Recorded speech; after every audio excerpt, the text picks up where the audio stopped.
patterns, you see clouds, I move weather. This is my power play. I'm one move up when you think you're safe. Already called your bluff, you're praying to the cards I'm playing in your brain.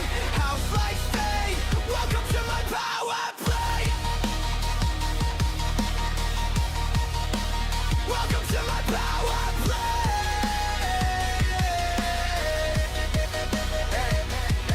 You talk big, but your hands shake. Flash one smile, your whole world breaks. Short stack kid with a loud mouth spin. I don't need fate, I'm built to win. Slow roll truth, let attention climb. You're on till, I'm on time. Face down calm with a razor grin. You bet your soul, I just break it in. This is my power play. I'm one move up when you think you're safe. Already called your bluff, you're playing to the cards I'm playing in your brain. House like fate, welcome to my power play. Welcome to my power play.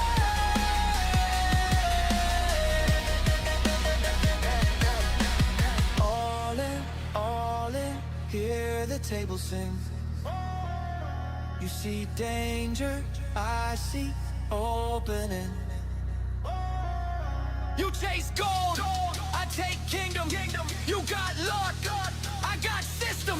This is my power play. I'm one move up when you think you're safe. Already called your bluff, you're praying to the cards I'm playing in your brain.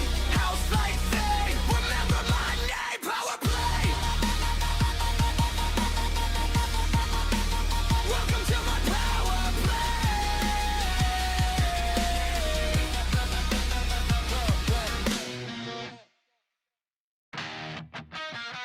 Stack chips, cut the deck, cold stare, no sweat, yeah.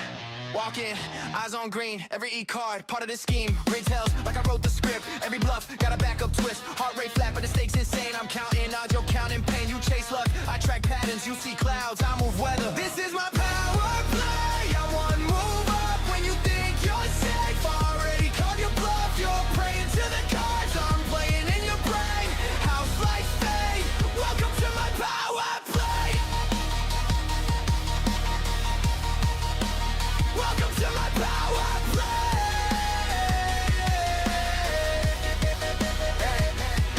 You talk big, but your hands shake. Flash one smile, your whole world breaks. Short stack kid with a loud mouth spin. I don't need fate, I'm built to win. Slow roll truth, let attention climb. You're on till, I'm on time. Face down calm with a razor grin. You bet your soul, I just break it in. This is my power play. I'm one move up when you think you're safe. Already called your bluff, you're playing to the cards I'm playing in your brain. House like fate, welcome to my power play. Welcome to my power play.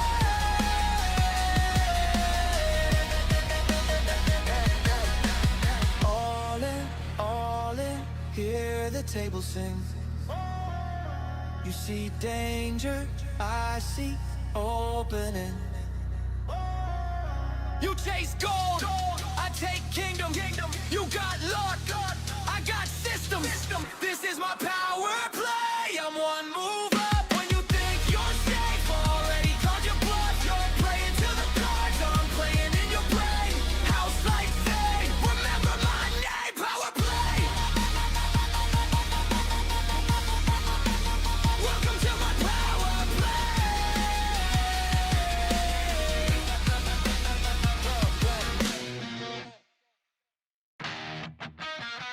Stack chips,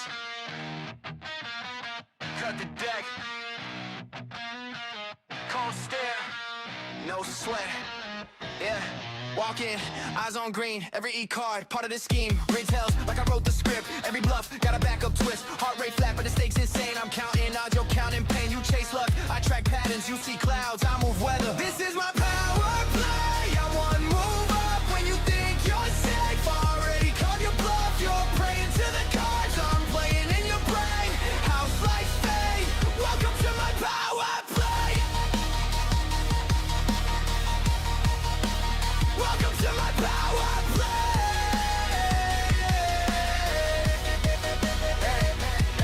You talk big, but your hands shake. Flash one smile, your whole world breaks. Short stack kid with a loud mouth spin. I don't need fate, I'm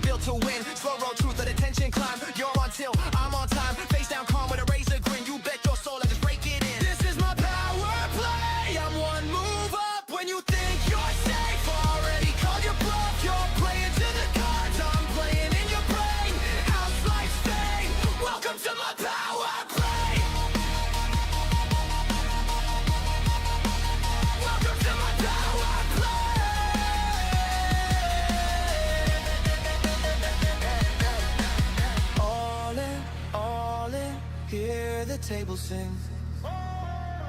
You see danger, I see opening.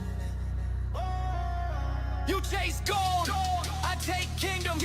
You got luck, I got system. This is my power play. I'm one move up when you think you're safe. Already called your bluff, you're praying to the cards I'm playing in your brain. House like fame, remember my name. Power play. Welcome to my power play.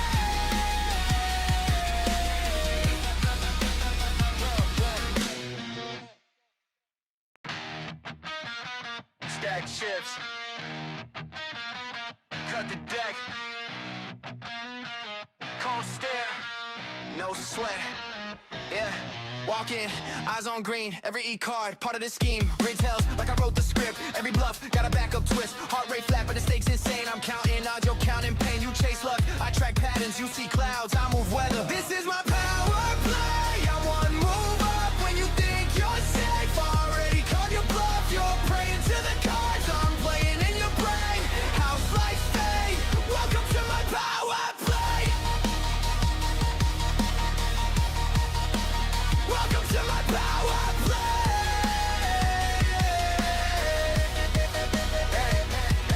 You talk big with your handshake, flash one smile, your whole will break. Short stack kid with a loud mouth spin, I don't need fate. I'm built to win, slow roll truth, let attention climb. You're on till, I'm on time, face down calm with a razor grin. You bet your soul, I just break it in. This is my power play, I'm one move up when you think you're safe. Already called your bluff, you're playing to the cards I'm playing in your brain.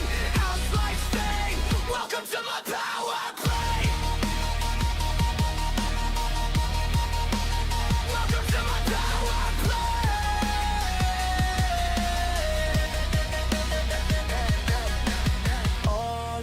All in, hear the table sing. You see danger, I see opening. You chase gold, I take kingdom. You got luck, I got system. This is my power play. I'm one move up when you think you're safe. Already called your bluff, you're praying to the cards I'm playing in your brain. House like fame, remember my name. Power play. Welcome to my power play.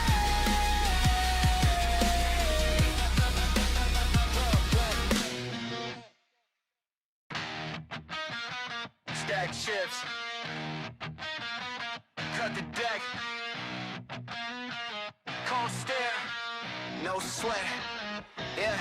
Walk in, eyes on green, every E-card, part of the scheme. Ring tells like I wrote the script, every bluff, got a backup twist. Heart rate flat, but the stakes insane. I'm counting odds, you're counting pain. You chase luck, I track patterns, you see clouds, I move weather. This is my power play, I'm one move up when you think you're safe. Already called your bluff, you're praying to the cards I'm playing in your brain.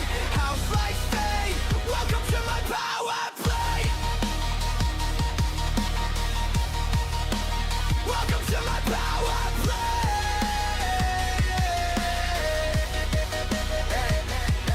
You talk big with your handshake, flash one smile, your whole will break. Short stack kid with a loud mouth spin, I don't need fate. I'm built to win, slow roll truth, let attention climb. You're on till, I'm on time, face down calm with a razor grin. You bet your soul, I just break it in. This is my power play, I'm one move up when you think you're safe. Already called your bluff, you're playing to the cards I'm playing in your brain. House like fame, welcome to my power play. Welcome to my power play.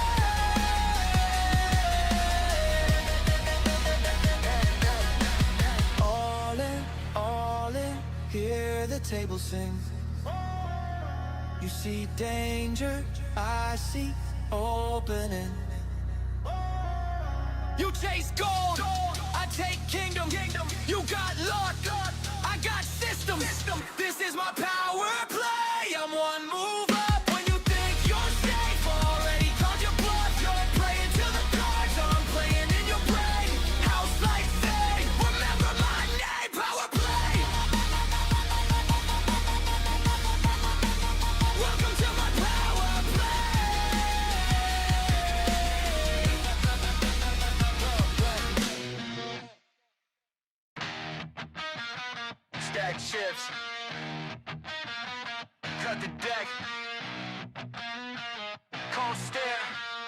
no sweat. Yeah, walk in, eyes on green, every E-card, part of the scheme. Ring tells like I wrote the script, every bluff, got a backup twist. Heart rate flat, but the stakes insane. I'm counting odds, you're counting pain. You chase luck, I track patterns, you see clouds, I move weather. This is my power play, I'm one move up when you think you're safe. Already called your bluff, you're praying to the cards I'm playing in your brain. House like fate, welcome to my power play. Welcome to my power play.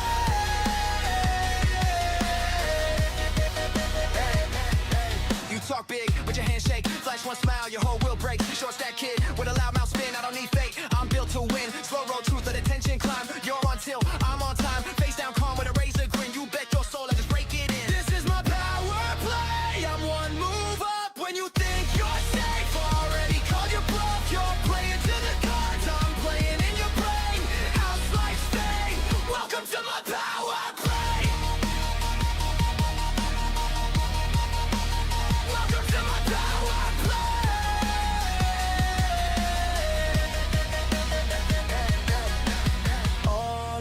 All in, hear the table sing. You see danger, I see opening. You chase gold, I take kingdom. You got luck, I got system. This is my power play. I'm one move up when you think you're safe. Already called your bluff, you're praying to the cards I'm playing in your brain. House like say, remember my name. Power play. Welcome to my power play.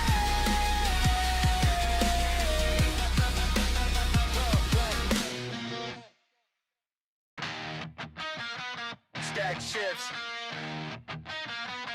Cut the deck. Cold stare. No sweat. Yeah.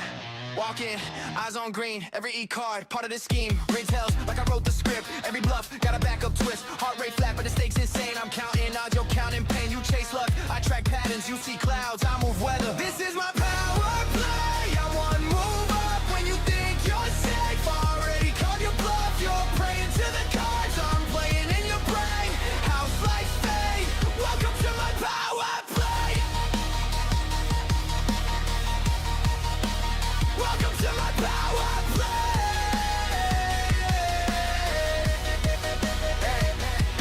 You talk big, but your handshake, flash one smile, your whole will break. Short stack kid with a loud mouth spin, I don't need fate. I'm built to win, slow roll truth, let attention climb. You're on till I'm on time, face down calm with a razor grin. You bet your soul, I just break it in. This is my power play, I'm one move up when you think you're safe. Already called your bluff, you're playing.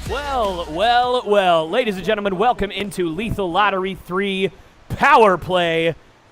My name is Tomas Javier Lopez, representing the greatest faction in the history of professional wrestling, Latinos in full effect. My broadcast partner, Curtis McKinnon, is here, and here, let me take this out of your shot, sir. We definitely don't want to mess up that beautiful face of yours. Mr. McKinnon, I don't know if you were aware of this. I'm in a fantastic mood today, sir. I think this is going to be a wonderful show. What say you, sir? You know, I'm in a surprisingly good mood. I'm surprised that you're in a good mood. I'm curious to see what changed. What happened? What's going on? Why would I? Curtis, I'm always in a good mood, man. You know what? Let me say this. Last show, we had the lawsuit. We had all this, just these stressors going through my head. I had just gotten fired, quote unquote. So it was a long day, and so maybe I wasn't in the best mood last show, but this show, I promise you, I'm in a fantastic mood, and I cannot wait for the excellent show that we have today.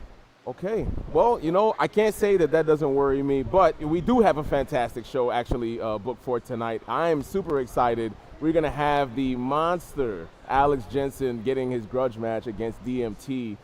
This guy, again, has been a loose cannon for weeks now, blaming DMT for everything that's happened to him because of, your faction life. But, I'm not trying to make you mad, not trying to put you in a bad mood. I'm just saying they ran him over, and Alex Jensen's taking all this out on DMT. So this grudge match is definitely something that I'm looking forward to. Again, we've seen a lot of people fall hands to Alex Jensen. Bobby Crono tried to defend for him, and then he wasn't able to get the job done. But beyond that, the finals of the Lethal Lottery Tag Team, we have Blackjack and Oh my gosh, Raylan Bennett going up against Poppy D and Jake St. Patrick. You're absolutely right. It's going to be an absolutely fantastic tag team match tonight. But before we get there, I want to take you to something that happened a little earlier this week. I had a brief sit-down with Elias Roman's personal ring announcer, Miss Delar Roa, and it got personal. Well, ladies and gentlemen, I have been summoned here against my will, but everybody says Tomas Javier Lopez isn't a nice guy, and I am here to prove that incorrect because I am going to be speaking today to Elias Roman's personal ring announcer, Miss Delar Roa. Miss Della, welcome. Thank you so much for joining me, or should I say... No. Can I just get one thing straight? Even if Elias was the last wrestler on Earth, I would never be his personal ring announcer, ever. Okay? What I actually came here to talk to you about is disrespect. For weeks upon weeks, I have been getting disrespected by Elias Roman and the Latinos in full effect. And I'm tired of it. Elias thinks that he can walk around here and do whatever he wants, call people whatever he wants, and just get away with it. Latinos in full effect, Ramos talking to me like I won't stop the taste out of his mouth is crazy to me. But what I find really offensive was actually you, Tomas, or TJ, or whoever you want to call yourself in the delusional world that you live in, where you think that you're anything more than just a pawn to life. Sat on commentary on Saturday and called me a bitch. Cute. You got jokes. So since everyone around here wants to think that Delar Roa is a bitch, why not just actually be one? So I decided to take it upon myself as the voice of the establishment to find some people who can help put the establishment back in order. So I have a little message that I want you to tell Elias. Okay, your king, right? That's what you call him? Make sure you tell him to watch his back and watch his title reign, because his title reign might just end with murder. Why do I even entertain this woman?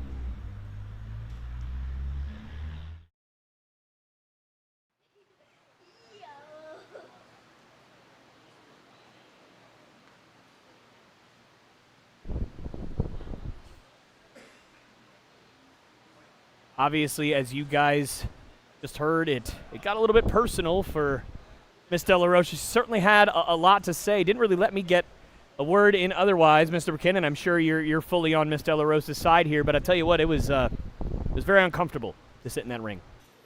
Well, for me, I'm not one to really beat a dead horse. I feel like Bella did everything that she's supposed to do when it comes to addressing all of her issues with life. But let's go ahead and get right into the action here. We have an amazing start for you. Welcome to your pre-show here on Lethal Lottery 3 Power Play. Your opening dark match process is scheduled for one fall. Making their way to the ring first.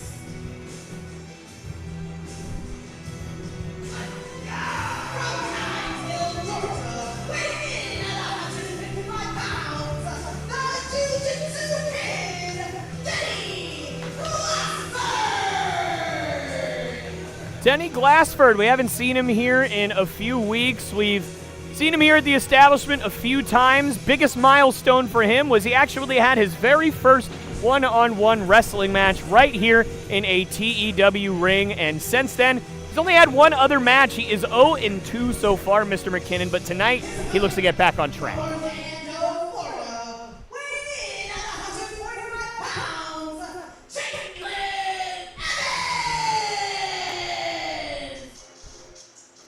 Well, Miss Delar Roa typically more on the spot.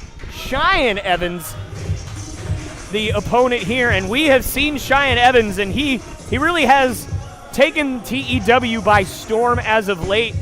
I'm sure you're gonna love being reminded of this. Mr. McKinnon went toe to toe with Raylan Bennett just a few short weeks ago and very nearly left victorious, but like many here at the establishment, when he faced Raylan Bennett, he fell to Raylan Bennett. But Mr. McKinnon, how impressive was Mr. Evans in that match? Again, even in defeat, Cheyenne Evans, again, looked absolutely marvelous. Again, looking right at us at the broadcast colleague table, man. You know, again, I've had the pleasure of meeting this young man and different promotions around the world. And again, he's got a blue chip on his shoulder. I'm very curious to see what he does in this ring here tonight. Looking to get another win against our TEW homegrown. You know what my favorite thing about doing these shows is, Mr. McKinnon, is sometimes the talent will just look over here and yell something at me. I have a headset on. I cannot hear a single word of anything that happens. Well, you know, the talent is very much worried about themselves, like Mr. Cheyenne Evans right now, rolling out of the ring, still wearing his earrings. Didn't even bother to take out his jewelry. Feels like he's not really taking this match too serious, walking out to the ring with a mirror. And we'll see if he starts to take this match seriously, because, again, in pro wrestling, anything can happen at any moment. Let's see if this confidence comes back to bite him. It very well may, and I will say Cheyenne Evans has been so impressive since coming here to TEW, but you cannot sleep on Denny Glasford. You cannot sleep on the Jiu-Jitsu Kid. One kick, one well-placed elbow or right hand, and you will go down like a sack of potatoes. I don't care how good you are. That is how it works when you are in the ring with somebody like the Jiu-Jitsu Kid. Absolutely, as we just saw with a snapmare takedown, and the Jiu-Jitsu Kid got a submission hold on here. Cheyenne able to reverse it, clinging onto the ropes, because he's realizing just how dangerous, just like you said, that the Jiu-Jitsu Kid is. Cheyenne Evans telling Mr. Glasford to calm down, and you know, that's not the worst advice I've ever heard. For somebody that's so new to the business, oftentimes you hear these stories about these guys kind of, you know, speeding things up a little too much, kind of doing a little bit too much, and that's why oftentimes young guys can struggle when they're moving up levels. So I know that Cheyenne Evans is doing it derogatorily in this instance, but I'm just saying that if you tell somebody to slow down just in a vacuum in Denny Glasford's position, it may not be the worst advice. May not be the worst advice. There's a reason legends like Scott Hall, Razor Ramon have echoed throughout this business, constantly telling people to slow it down. And that's because it's words of wisdom. You know, that advice doesn't transcend generations just because it's hearsay. And again, with snapmare takedown from Jiu-Jitsu Kid, showing Cheyenne Evans, again, he's nothing to play with. Cheyenne getting to the ropes once again. And every time we've seen Denny Glasford here, he has gotten better and better. And that's obviously what you look for when somebody is this young in their career. He had a couple of matches here, one against Street God, and he looked very, very good in that match. Obviously, Street God ended up victorious in that one. But every time we've seen Mr. Glasford, you see the confidence growing, and you see it right there. Absolutely. Again, the man's in phenomenal shape, man. You know, built out of stone, it seems like. He takes this business very seriously. So even though he's had a couple of losses, he's here to make a name for himself. My goodness. With a hip lock takedown, putting Cheyenne once again in a headlock. Again, controlling the pace of this match.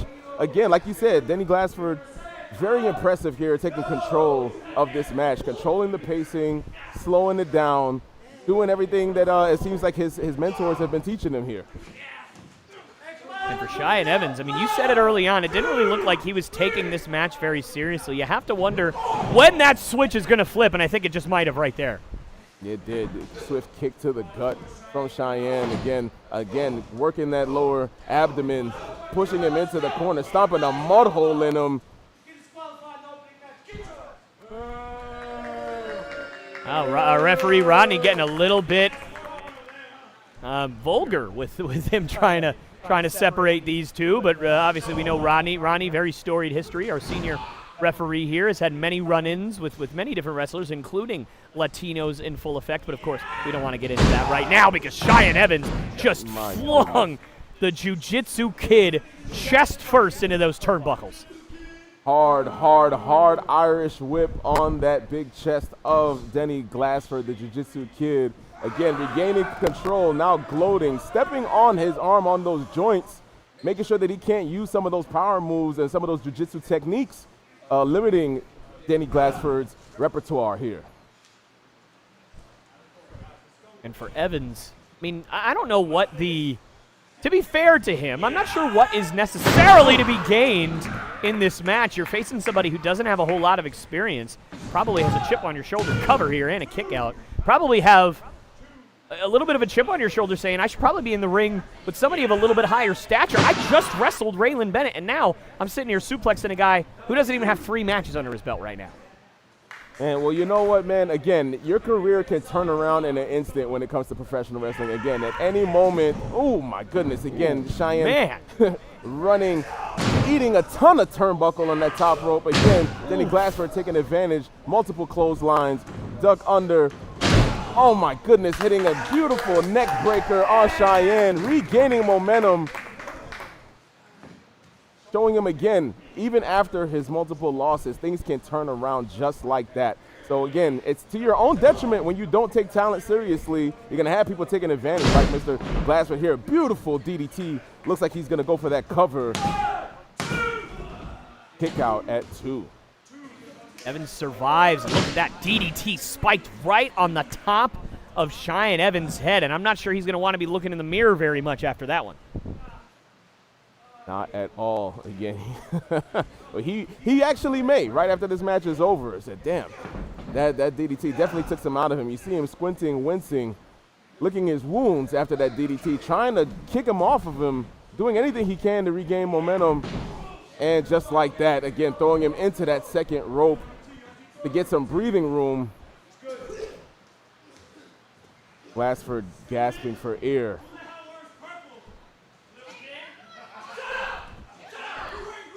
I don't know what's wrong with purple. Purple actually is a great color. Royalty. Purple's my wife's favorite color. And oh! Springboard leg drop. I don't think Glasford knows what continent he's on right now. Man, and just like that.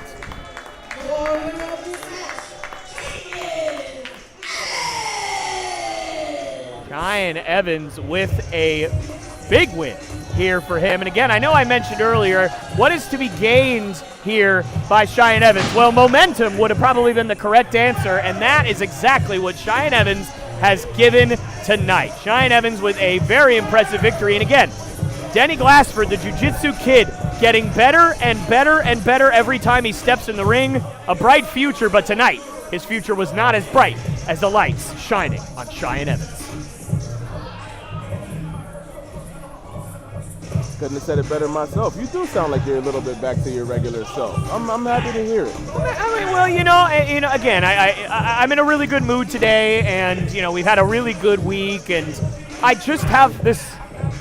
I don't know. I've seen all the social media chatter about this show, and I've seen everything, and I've obviously been here doing it, and I just feel like this show is going to be fantastic. I really do. I'm really excited for this show. Fantastic. Well, this show definitely as good as Cheyenne Evans crashing out a little bit there, you know, knocking some of that dust off of that DDT. But again, I'm sure he'll be back in that mirror backstage in no time. And again, for Denny Glasford, another tough go. Obviously, appreciation from our crowd here for his efforts, but another loss in the column of Denny Glasford, but I have a feeling that young man will be back soon, and he'll be back better than he is today. Absolutely. And man, you know, Mr. McKinnon, I know we talked about it a little bit before our pre-show started, but holy moly guacamole, we have a fantastic show. I mean, you mentioned it, DMT and Alex Jensen. These guys have been feuding for months, and they were partners for even longer. These guys, I mean, it's unbelievable to kind of see what happened. Obviously, Operation Chaos, one of the greatest tag teams we've ever had here at the establishment, failing to capture the tag team championships. Now that feud will blow off tonight. But before we get there, here comes Elias Roman's personal ring announcer, Delar Roa, getting a nice ovation here from our crowd. And Delar Roa's appearance means only one thing. It is time to get this show started. And we see Delar Roa having a little bit of fun with our fans. But here we go, ladies and gentlemen, Lethal Lottery 3 Power Play right now. Oh, yeah.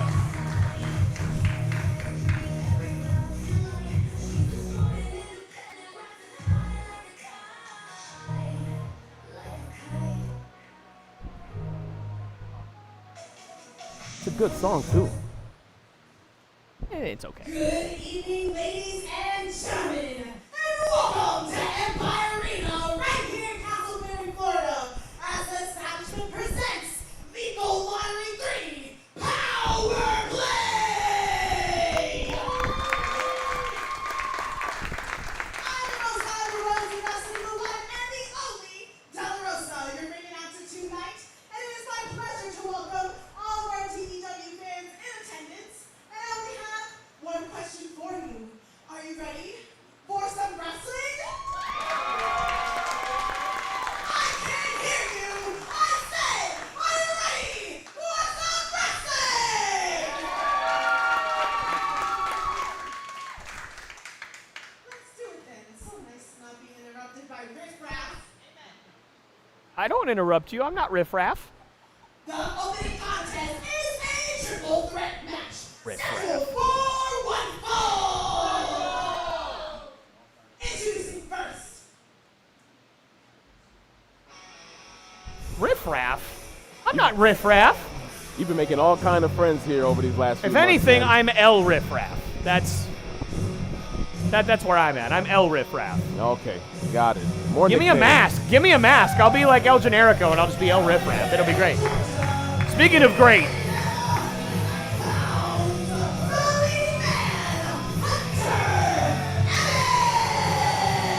Hunter Evans. I mean, this guy, as much athleticism as anybody I have ever seen in person inside of a wrestling ring. The leading man is in, I would argue, the biggest match of his entire career tonight. A triple threat match with Jaden Ashford and Gage Briley, two men that he knows very, very well. Absolutely. Again, Ashford, nothing but impressive in the ring. Again, he's got that rock star look. Some vintage HBK with that jacket there, paying homage to one of the legends. Making their way to the ring next.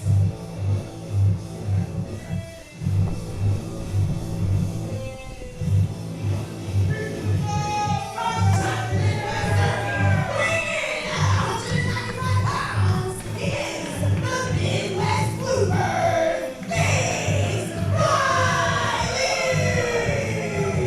Gage Riley here again, very impressive in his TW debut a few weeks ago. You can see that he is a fan of anime. So for all the anime fans out there, channeling his inner Luffy the pirate from One Piece, longest anime in history, by the way, if you're into that kind of thing.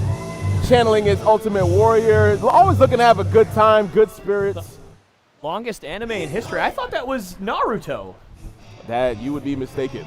Well, I Gotta guess brush I am up on your mistaken. anime, brother. I guess so. I guess I need to figure it out. North Carolina, weighing 190 pounds, Jaden Ashford. Well, somebody who is definitely not going to be brushing up on their anime is this guy, Jaden Ashford, because I'm sure he looks at people who like anime or like anything other than Hollister clothing as completely lame and stupid.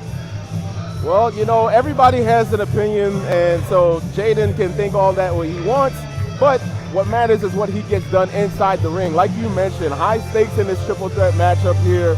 Again, triple threats are my favorite type of matchups. You never know who's going to win. And, you know, I'm excited to see what these three men can put together tonight. And Jaden Ashford, again, has a tall task ahead of him. Got to worry less about showboating and more about getting the job done. Well, hey, listen, you can showboat all you want before the match starts, but you're right. Once that bell rings, Jaden Ashford's going to have to lock in. And against these two guys, these two, Hunter Evans, Gage Briley, fantastic athletes. Jaden Ashford is in for a world of hurting today if he doesn't lock in. That's right. Here we go, triple threat action underway, and like we're going to have a little bit of some standoffs here. Oh, well, I guess not. And like we there said, you if have Jaden it. Ashford doesn't lock in, he's in for a world of hurting right now. Exactly. I'm telling you, man, sometimes I can predict these things. I don't have a crystal ball, but again, if you come in here with a cocky attitude like you don't really care, you're going to get your teeth knocked in by some TEW talent. Oh, my God. Goodness Jaden gracious. Ashford trying to beg off, and let's just say that didn't work. And just a reminder, folks here at home, with a quick roll-up here, kick out at 2. Triple threat matches, traditionally no disqualification, so referee Richard White is there to count the 3 and or the submission, and that's about it. Oh, and Jaden Ashford, nice. You know, again, you might not like it, but that was a very smart move. Picked this spot, took out both guys with one move, cover. Will Ashford win this early? No. Kick out at 2 by Hunter Evans. And taking this match seriously as it seems, again, beating the life out of Hunter Evans. And, oh, man, but quickly eats a beautiful drop kick from Gage Briley. And it looks like these fans here today are super excited for him. They love his high-octane energy, his loose comic style, big splash in the corner. Oh, it's been Jaden Ashford. Beautiful job by Gage Briley ducking out of the way of that one. And now they both get one. Oh, man, going for, almost a snap German suplex there. Oh, Jaden Ashford, Goodness. after getting 2 straight splashes, just fell into that, and a little bit luckily. And although I will say for him, he may have eaten a couple knees to the face. So He may have. My goodness. Again, things can change up in just an instant in triple threats. Again, you never know who's going to get the advantage. That's why so exciting, triple threats. That's exactly why they're my favorite. And Jaden Ashford, again, trying to take advantage of this momentum that he has here, beating down both Gage and Hunter. well, as Miss Delar Roa opens a Red Bull at the volume of like the loudest thing on planet Earth next to us, but we appreciate Delar Roa for doing that, and of course we appreciate Delar Roa for everything that she does around here, even if it unfortunately makes all the people watching this beautiful broadcast at home listen to people opening Red Bulls. Cover by Ashford. Could he get it? No. Gage Briley able to break that one up for the count of 2. Well, little did you know, Delar Roa might have some endorsements from from Red Bull or from, my goodness, what do we have here? Coconut Berry. You never know. Coconut I mean, Berry. I think that sound opening there is an endorsement waiting to happen. You better get on the right page here. Hey, well, I said I appreciate everything that Delar Roa has done here at obviously the Elias Roman Show. Cover. And a kick, or excuse me, not a kick out, a breakup by Hunter Evans. I can't even get my words straight. Cover here, action so fast, and another kick out. Hunter Evans going for another cover on Jaden Ashford, and a kick out. Hunter Evans really wanting to win the match right there, not able to get it done. Right, showing a little bit of frustration there, but again, like I said, with triple threat matches, there's no disqualifications, no countouts, only pinfalls and submissions, and Hunter Evans, again, doing everything he can to build momentum back in his spot, man. A bunch of strikes to the face of Gage. And last we saw, and he just got Goodness. absolutely smacked by that headbutt. I was going to say the last time we saw Hunter Evans was actually 1 week ago, beating Lido Deck on our pre-show at Lethal Lottery 3. But obviously today, getting a chance here on the main, kind of My just goodness. to see what he can do, see what all these guys can do. And obviously a great opportunity for all 3 of these men to gain some momentum and their career here at TEW. All 3 of these men channeling their inner Mike Tyson. Everybody has Oh, wait a a minute, plan wait to a get minute. We punched might in the got a mouth. hippie in Oh the win! my goodness, Hippie in the win, taking out both Ashford and Evans. Wonderful job. Check out this replay here. My Well, meanwhile, goodness. while we had that replay, we did have a cover and a kick out by Jaden Ashford. So Ashford survives. Now it is down to Gage Briley and Hunter Evans here, at least for the time being. But you mentioned it, in a triple threat match, you always have to keep your head on a swivel. That's right. Gage going for that fireman's carry. Oh my goodness, moonsault into a DDT. Oh my Oh, goodness. he's got both of them. Oh, double impact here. Evans going for the cover. Oh, and Ashford just barely survives. And I mean, you can see it right there. Jaden doesn't know where he is, and a cover on Gage Briley and a kick out. And I'll tell you what, these guys are both doing it. All of these guys are doing a fantastic job covering both men every time they hit a big move, just trying to get the victory here. Again, serious business, man. Everybody wants a win under that TEW umbrella. Every win is a shot closer to that anti-establishment championship, to #1 contendership, and everything's on the line every time you step foot in this ring. Gage with a beautiful fisherman suplex with the bridge, 2 count, And a kick out. And now both men down, and what is Jaden Ashford going for here? And Ashford nearly stumbling off the ropes, but still able to get his balance and hit a double blockbuster. That could have been disastrous for Ashford. He made it work. He did make it work. Let's see who's going to capitalize with the cover here on Ashford. Oh, Excuse man. me, on Evans, I mean, misspoke. how many close counts have we had in this match, McKinnon? Too many to count, man. Too many to count. Well, I guess there goes that. I just asked how many close counts we have. We have kick out at one, so there you go. Got to switch it up. Keeps you on your toes. Keeps you guessing here. All right, Hunter this Evans crowd. looking to take control here. Big right hand into a massive drop kick, nearly doubling Hunter Evans over there. Right, almost kicked it into the official Richard White. Had to get out of the way. Going for that second rope. Codebreaker, he got it! Oh, my goodness. Gage Briley might be out cold. He has not moved 1 inch since taking that knee to the face. Can he get the cover? Evans breaking it up. And Jaden Ashford just took too much time. He took too much time. Wow! Beautiful spin out power bomb from the torture rack position. Can he get the cover? And that's a no. But Ashford, look at the in-ring awareness, able to roll out of the ring. But wait a minute, Evans isn't done. Oh, man, he might be going for his signature top rope move here. What's he gonna do? Oh, my goodness. Didn't get all of it, but he did do the spiral tap, and that is a 3 count.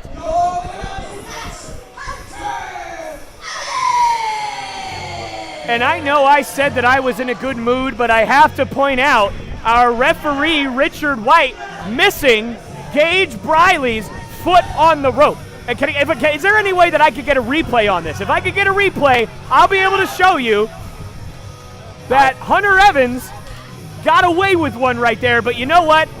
McKinnon, I'm in a great mood today. So I'm going to let that go, and I'm going to say congratulations to the leading man, Hunter Evans. I said that this was the biggest match of these guys' respective careers, and I can't take it away. A huge win for Hunter. Absolutely. Look at that. These two men here showing respect to each other. You gotta love to see it. Good sportsmanship and class, regardless of the foot on the rope. Again, it is a triple threat match, so I'm not sure how much that rope break really counts in this match. But again, good on you being in a good mood and living and let live. This is referee's discretion, so again, kudos to our official Richard White calling it the way he saw fit. Well, ladies and gentlemen, sorry, McKinnon. Go ahead, sir. No, I was going to say, Gage, again, even in a loss, showing his love to the fans, giving that support, and the fans, again, lifting him up, even in defeat, looked great in that triple threat. And Mr. Ashford not necessarily making any friends here. Man, throwing a bit of a temper tantrum there, but, a lot of that going on these days. What a way to start off Lethal Lottery Power Play tonight. Let's take it to our wonderful ring announcer, Delar Roa. Scheduled for 1 fall. Making their way to the ring first.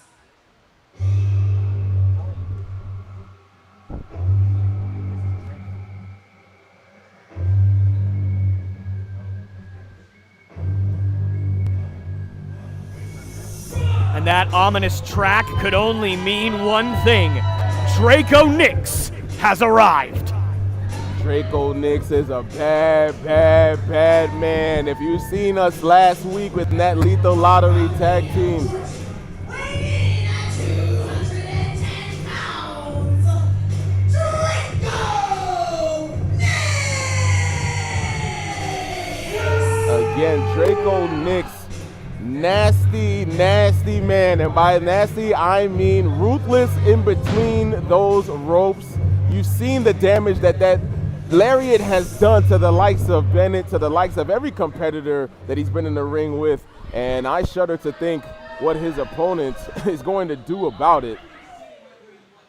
Coming out next. I mean, Draco Nix is a guy that literally came out one of our shows and had a T-shirt that said, "Ask women what their weight is." I mean, this is a guy that is just, I mean, he's ruthless. He's a sick individual, and I feel bad for this young man right here.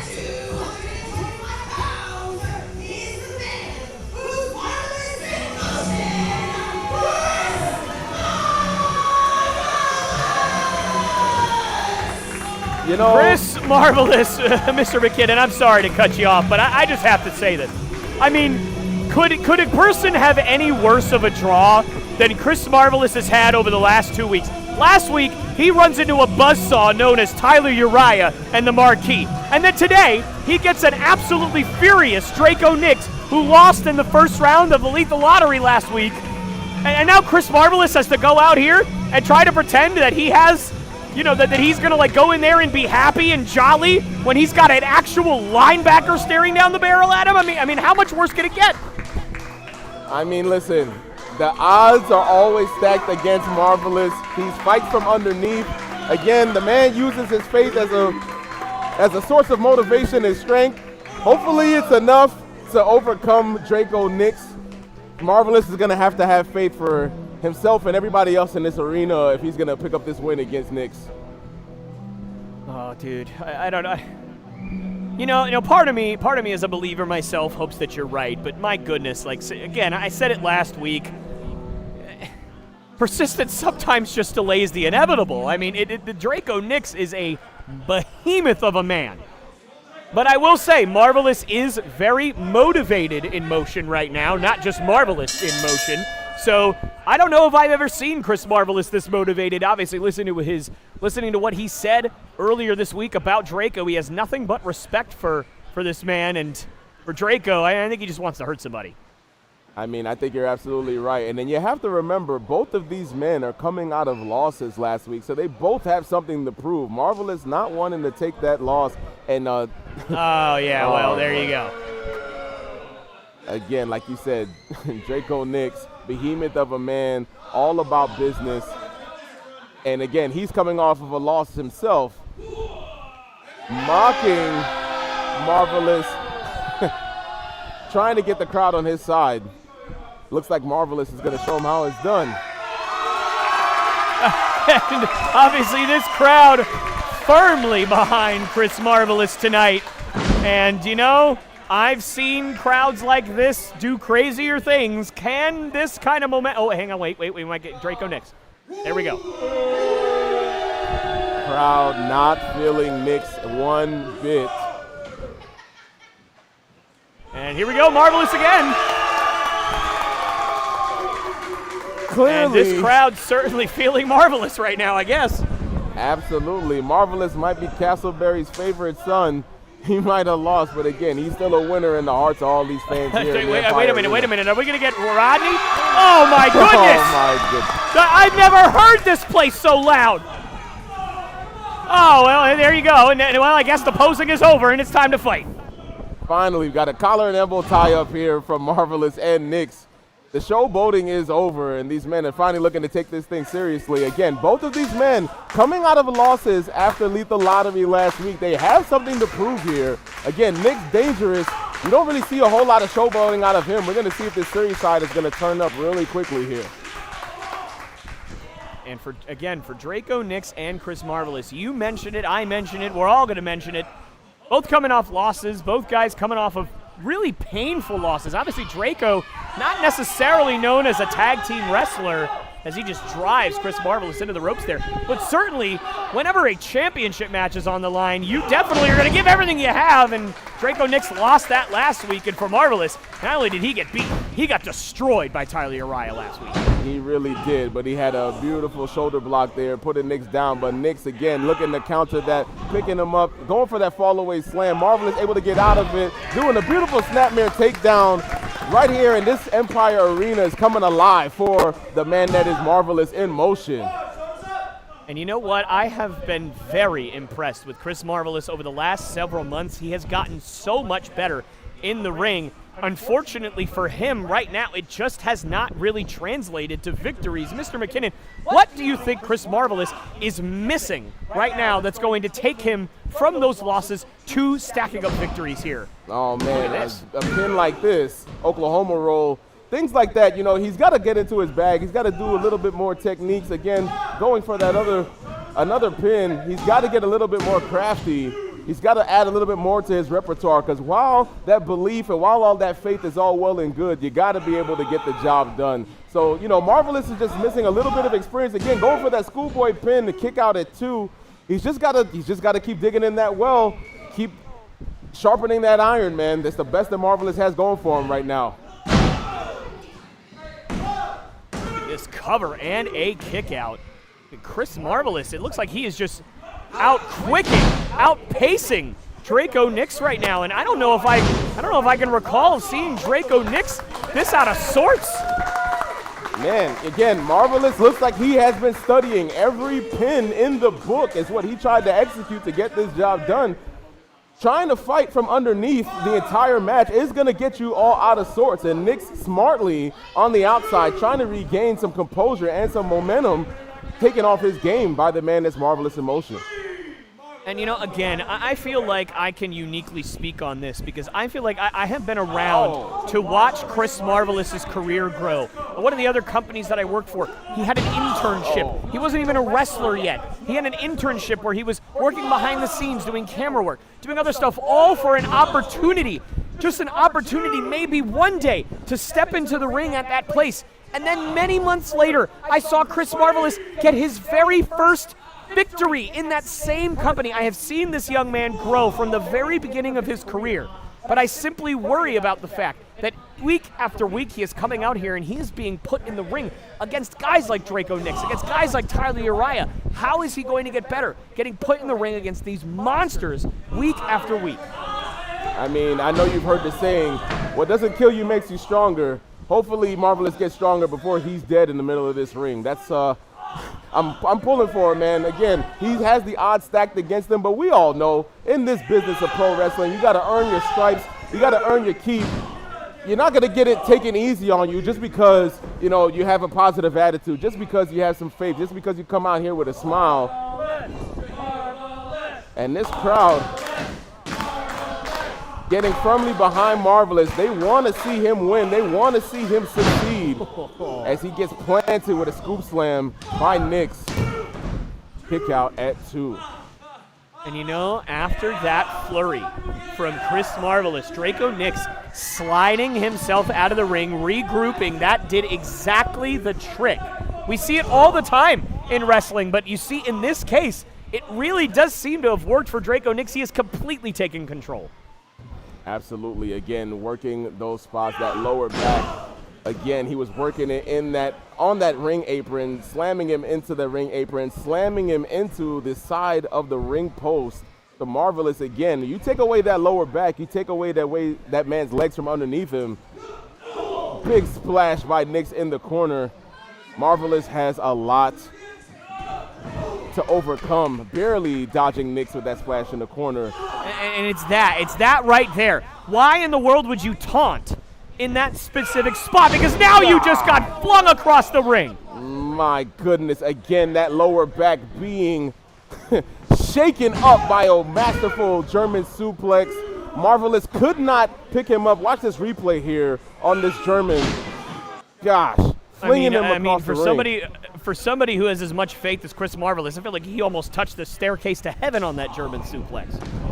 I will not argue with that point. Again, if you don't have a back, you cannot stand. Marvelous has a lot to overcome here. Goodness gracious. And then open hand chop to Marvelous on his knees. Chris Marvelous has taken a ton of abuse over the last couple of weeks, and you know that Draco Nix doesn't care about this crowd. Draco Nix doesn't care about the fact that this crowd is firmly behind Chris Marvelous. He only cares about punishing Chris Marvelous. Absolutely. The more the crowd cheers for Marvelous, the more that he admonishes. Marvelous pays for it. Again, you seen him rubbing his forearms against Marvelous's face. Marvelous going for a face buster, but getting beaten down. Draco Nix, something about that pissed him off. And now, like, Marvelous is fighting back now. Look at Chris Marvelous. I don't know how in the world he survived that onslaught, and he just kicked Draco Nix as hard as he could in the face. Going for into a swinging neck breaker. Sorry, Mr. McHugh and I had the same exact idea, Mr. Marvelous, but Mr. McKinnon. I'm having a stroke. I don't know what words are and what they aren't anymore. But regardless, Chris Marvelous is surviving somehow right now. Mr. McKinnon, my mind is blown. I think what you're feeling right now is excitement in the air, because it doesn't seem like on paper Marvelous has a chance in hell against a guy like Nix, but he's finding a way to make this competitive. And then as soon as I say that, Nix, again, multiple strikes, back buckling suplex, planting Marvelous in the center of that ring. Every time it seems like Marvelous gets momentum, he can't make it out of the box here. And you know, that tells you how much punishment Marvelous has taken. He was able to turn it around, got that swinging neck breaker, cover there, and wow, nearly 3 there, and another cover, and a kick out. Again, he was the one that turned it around. He hit that swinging neck breaker, and yet still Draco Nix was the one on his feet first and immediately went back on the offense, because the punishment that Chris Marvelous has taken in this thing, his back, his neck, it's just not holding up right now. Or maybe he's is trying to make up for it with these strikes. Again, if he can't use his back, he's going to use his hands, his feet, whatever he has in his arsenal. Running clothesline, back elbow, spinning forearm shot. That is a heck of a sequence for Chris Marvelous, and that'll knock anybody loopy. I don't care who you are. Marvelous making this crowd come alive. High rent district taking a risk here. Beautiful cross body.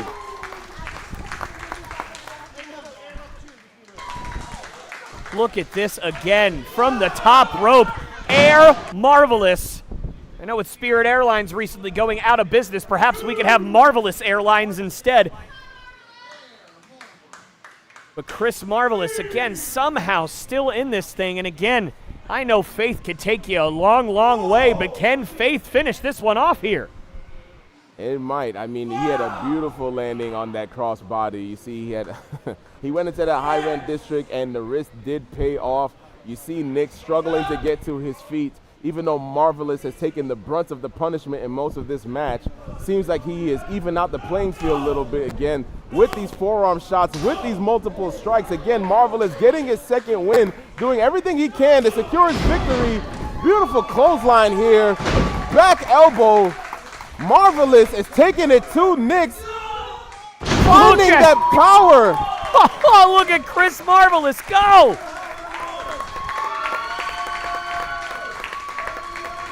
I made you a promise, Mr. McKinnon, I would call this night right down the middle, and I'm doing my best. How am I doing okay so far?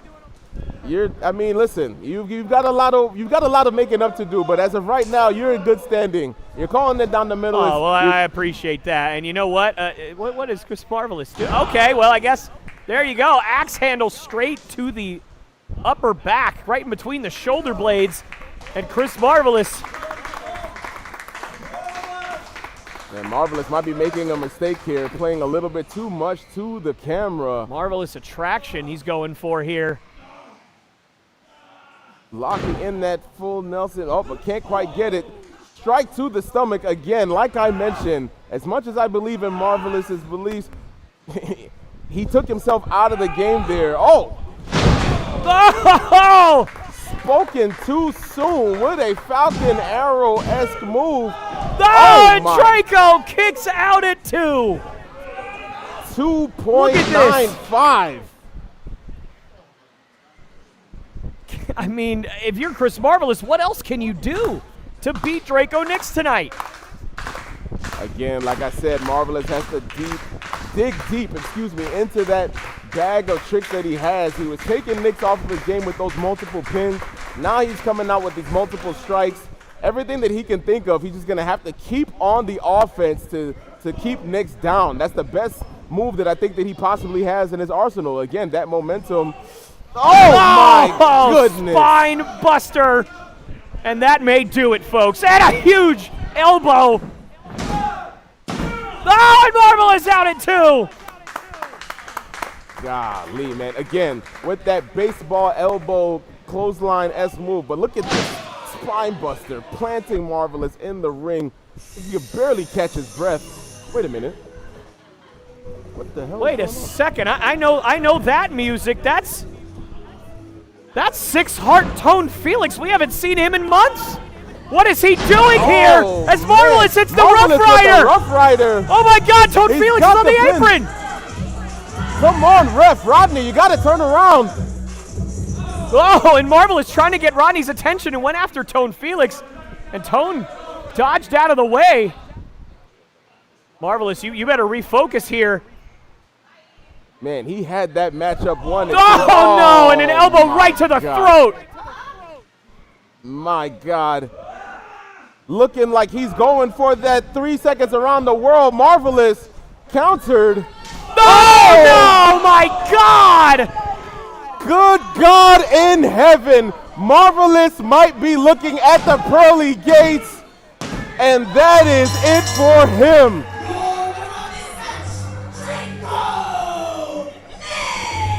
Oh, my God. I felt that clothesline in my toes. Good God Look at that almighty. clothesline. My God. I mean, how is Chris Marvelous's head still attached? Tone Felix came out here with the distraction, throwing off Chris Marvelous. His music might have been something like from Kirk Franklin, Melodies from Heaven. I think that's where Marvelous has to go now, because Lord have mercy. This guy got the soul knocked out of him with that insane lariat from Nix. And you gotta feel for Chris Marvelous. I mean, what a match he just put on. I mean, he was this close to beating Draco Nixon. If it wasn't for Tone Felix, again, I said I'm going to call this night straight down the middle. He very well may have beat him. He very well may have. And look at that, even with a loss, still that positive attitude, that signature positive attitude from Chris Marvelous. I mean, how can you hate Chris Marvelous, man? Even in defeat, showing stride and strength.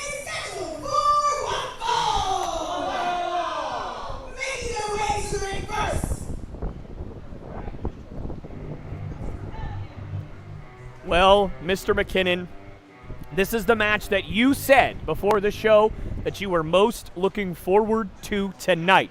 Alex Jensen, DMT. The blood feud may just reach a horrible conclusion here tonight.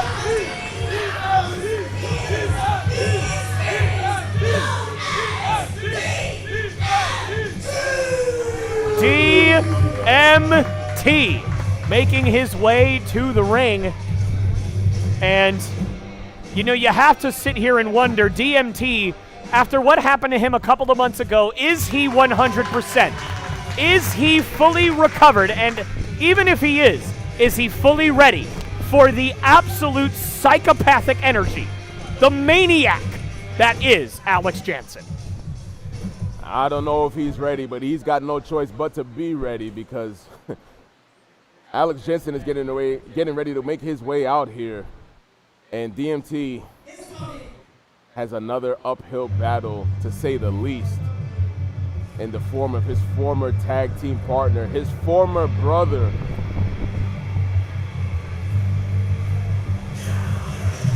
Look at that absolute maniac.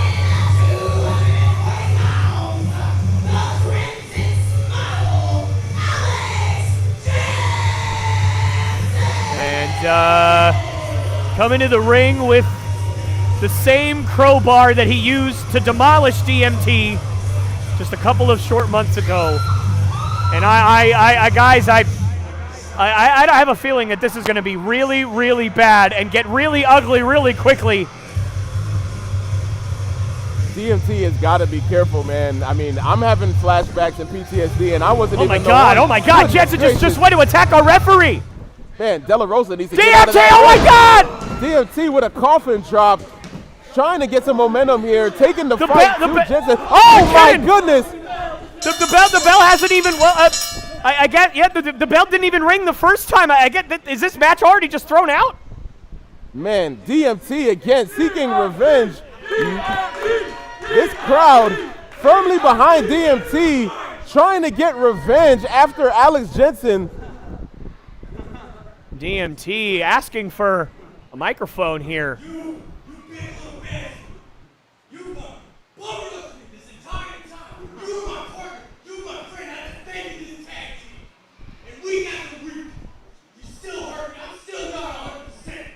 And you won't be at 100%, don't you, you little freak? Huh? He's a freak! He's a freak! He's a freak! He's a freak! I'm gonna give you what you want. Because when I'm 100%, we're gonna have a TEW underground match. What? No rules, no ropes, knockout submission.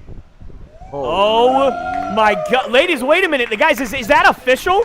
Can we get confirmation as if that's official? Because if DMT is correct, then that would be the very first TEW underground match in the history of this company. Man, look at Alex Jensen unfazed. He just got beaten with a crowbar, and he is laughing, pointing the smoking gun at DMT, seemingly unfazed by that crowbar shot.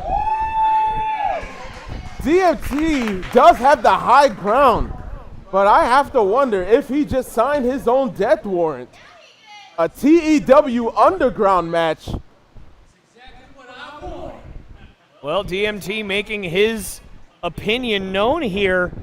Obviously, DMT just sauntering out of here. Obviously, we'll see if he's going to get what he wants. Wow. That match over before it started. I can't believe it. Ladies and gentlemen, at this time, we will be taking a brief 10-minute intermission. Please support Independent Wrestling and buy merch from the wrestlers around the ring when they come out. But we will be back in 10 minutes.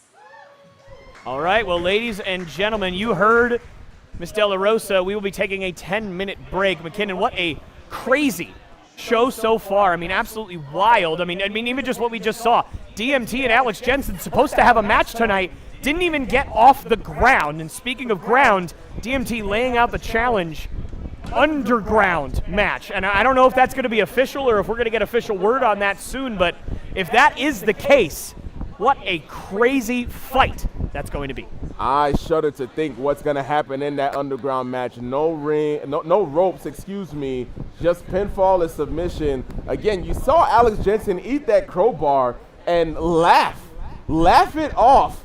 I'm afraid. I'm not gonna lie. You see this oil on my face. This isn't just because I'm a star and I shine. This is a little bit of fear. I'm a little bit worried for DMT and what Alex Jensen are gonna do to each other, because if that was just a preview, I can only imagine what that underground match is gonna look like. And once that's official, man, I wouldn't miss that for the world. And building off of that, the triple threat match, Hunter Evans, Gage Briley, Jaden Ashford, with Hunter Evans picking up a huge win here in TEW. What do you think that could mean for his future? Again, every win matters here in this company. Every win is a shot closer towards that anti-establishment championship, which was the executive championship before Elias AK-47 Roman decided to take this company hostage by storm and, you know, pretty much turn this place upside down. And again, every win matters here, because the closer that you get to the title is a shot at change for us here in the establishment. Well, we are going to take a brief break here, and before we get into that, something did happen earlier this week. Right after my interview with Delar Roa, I was confronted by an outlaw. Thank God that's over. I can't stand that woman. I cannot wait to see what Elias is going to do to her later. Anyway, let's wrap this up. I got to go home. You ain't done talking yet.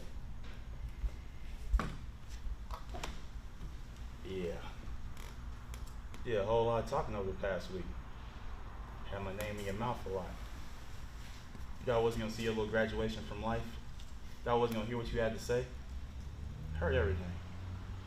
But see, since you're such a man and all, since you don't like being touched, TJ, since you so bad, Tyler, Oh, you like to laugh, huh? Yeah. Tomas Javier Lopez. The badass. Yeah. Tell me everything you have to say again. If I'm sitting right here. Come on.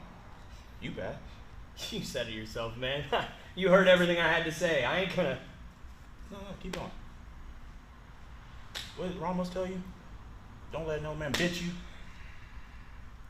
Seems like you my bitch right now. You want me to save your face? Yeah. Tell me. Tu está un desgraciado, puta. Oh, yeah? That's what I said. Oh, yeah, you so good at Spanish, huh? So good at Espanol. Tell me English.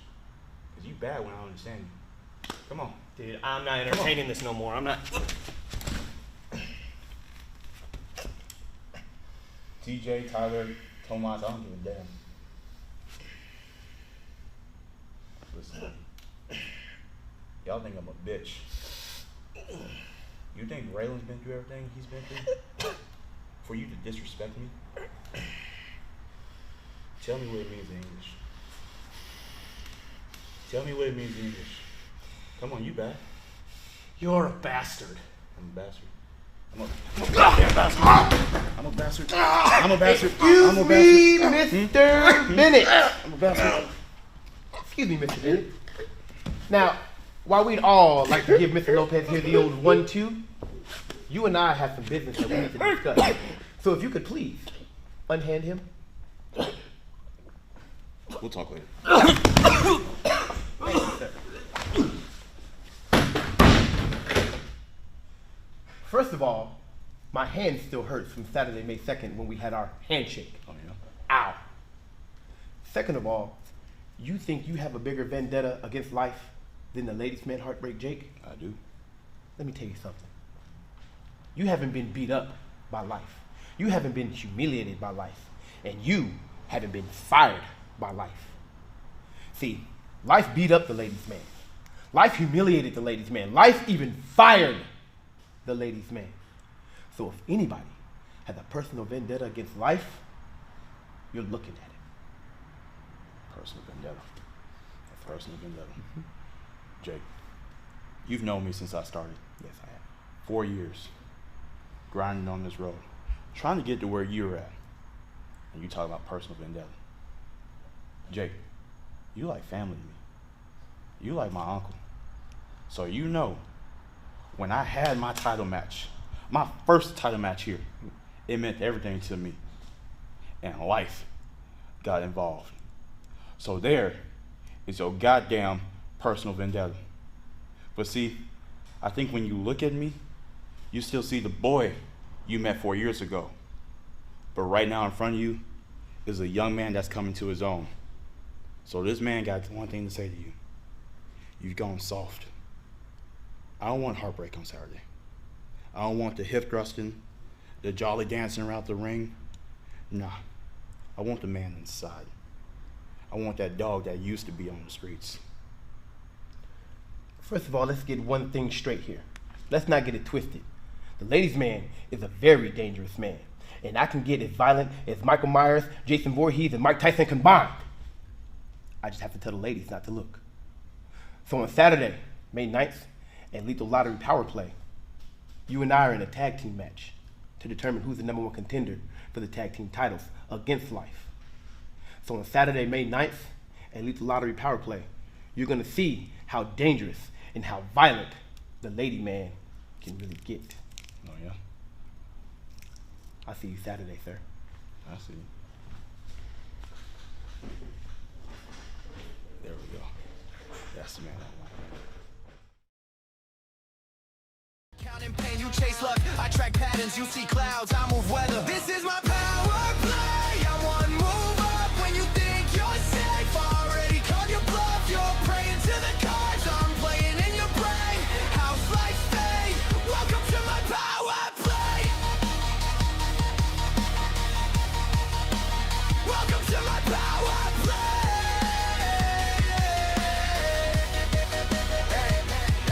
You talk big with your handshake, flash one smile, your whole will break. Short stack kid with a loud mouth spin, I don't need fate, I'm built to win. Slow road truth, let attention climb. You're on tilt, I'm on time. Face down calm with a razor grin. You bet your soul, I just break it in. This is my power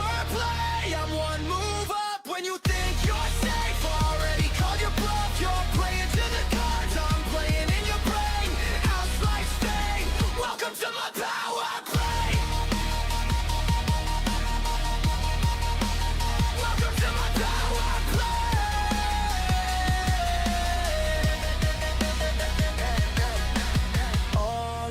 All in, hear the table sing. You see danger, I see opening. You chase gold, I take kingdom. You got luck, I got system. This is my power play. I'm one move up when you think you're safe. Already called your bluff, you're praying to the cards I'm playing in your brain.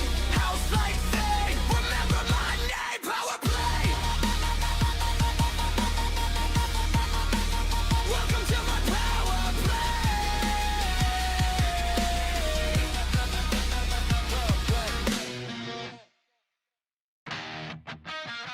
Stack chips, cut the deck,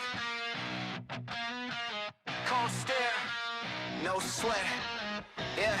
Walk in, eyes on green, every E-card, part of the scheme. Ring tells like I wrote the script, every bluff, got a backup twist. Heart rate flat, but the stakes insane. I'm counting odds, you're counting pain. You chase luck, I track patterns, you see clouds, I move weather. This is my power play. I'm one move up when you think you're safe. Already called your bluff, you're praying to the cards I'm playing in your brain.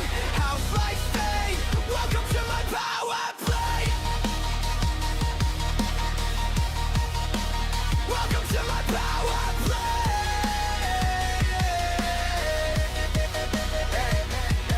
You talk big with your handshake, flash one smile, your whole will break. Short stack kid with a loud mouth spin, I don't need fate. I'm built to win, slow roll truth, let attention climb. You're on till, I'm on time, face down calm with a razor grin. You bet your soul, I just break it in. This is my power play. I'm one move up when you think you're safe. Already called your bluff, you're playing to the cards I'm playing in your brain. House like stay, welcome to my power play. Welcome to my power play.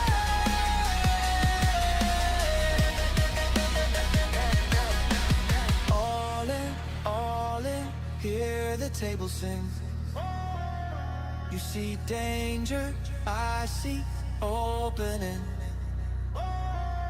You chase gold, I take kingdom. You got luck, I got system. This is my power play. I'm one move up when you think you're safe. Already called your bluff, you're praying to the cards I'm playing in your brain. House like fate, remember my name. Power play. Welcome to my power play.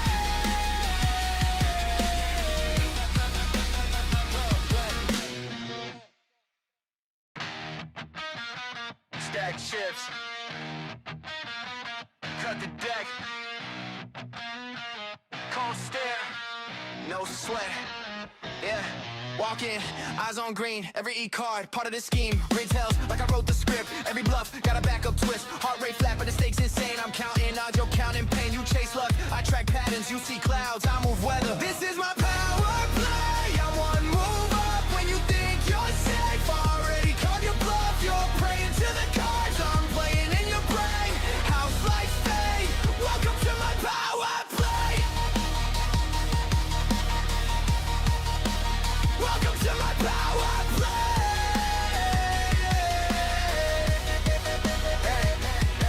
You talk big with your handshake, flash one smile, your whole will break. Short stack kid with a loud mouth spin, I don't need fate. I'm built to win, slow roll truth, let attention climb. You're on till, I'm on time, face down calm with a razor grin. You bet your soul, I just break it in. This is my power play. I'm one move up when you think you're safe. Already called your bluff, you're playing to the cards I'm playing in your brain. House like fate, welcome to my power play. Welcome to my power play.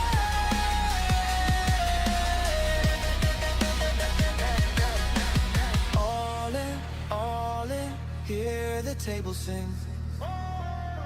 You see danger, I see opening. You chase gold, I take kingdom. You got luck, I got system.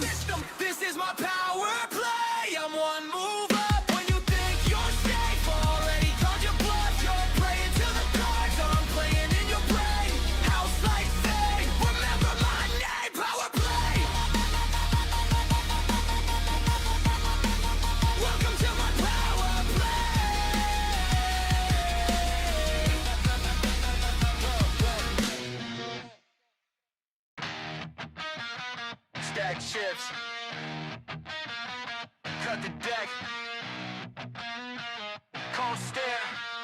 no sweat.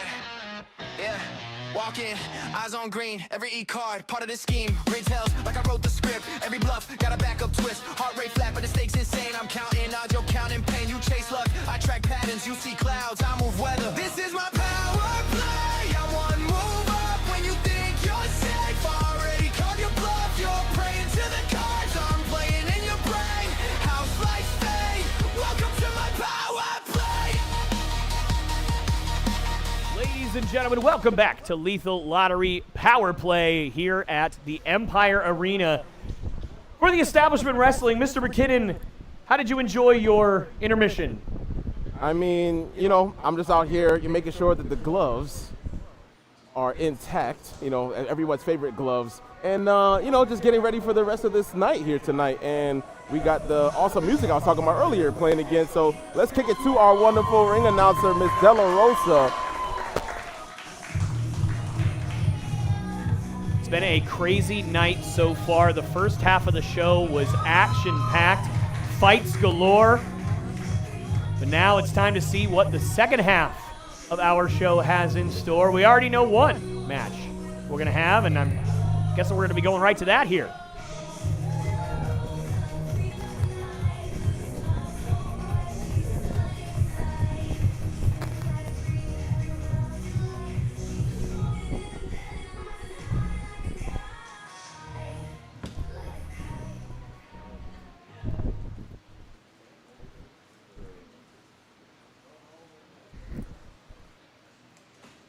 The next contest is scheduled for one fall. Making their way to the ring first.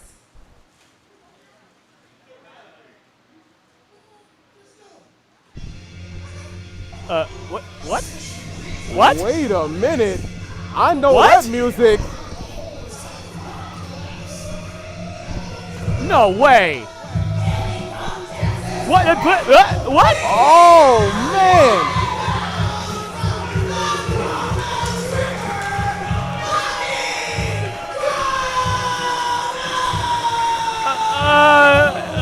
I'm sorry, guys. Do I have the wrong card written down? I don't have a Bobby Crono match on here tonight. Bobby Crono. Man, my man here from the House of Spades has returned. I want to know what happened. He's licking his wounds. I mean, again, the last time we saw Bobby Crono, he was getting beaten down again by Alex Jensen after he was trying to take up for DMT. Perhaps still licking his wounds from then. But again, he looks like he is in gear. He's ready for combat. I don't know what to expect. Why is he? He looks like he's injured. I'm what is happening? Again, he might just still be hurt from the attack from Alex Jensen last. Wait a minute. What is this? Oh, that now we all know that music. Oh, that is the greatest music in professional wrestling. Ladies and gentlemen, Latinos in full effect have arrived. Oh, yeah!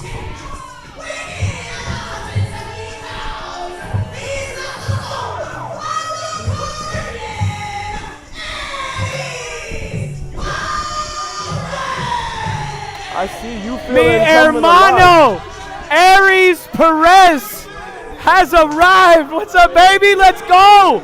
I'm so happy. I didn't expect Aries to have a match today. I didn't even know that Aries was here. This is amazing. McKinnon, where's all that excitement you've had all the rest of the show? Come on, Aries Perez is here. I mean, I was not briefed on this Aries Perez match, so forgive my my delayed expression here. You know, Bobby Crono is a man that I'm familiar with. Don't listen to these guys. Come on, you're the man. You're the man. Sorry, McKinnon, continue. No, you're fine. I understand that you're happy. Again, your life compadres are now in the match. As you said, you know, he's the Sasson of life. And Bobby Crono, now I understand why he's in this match. This match...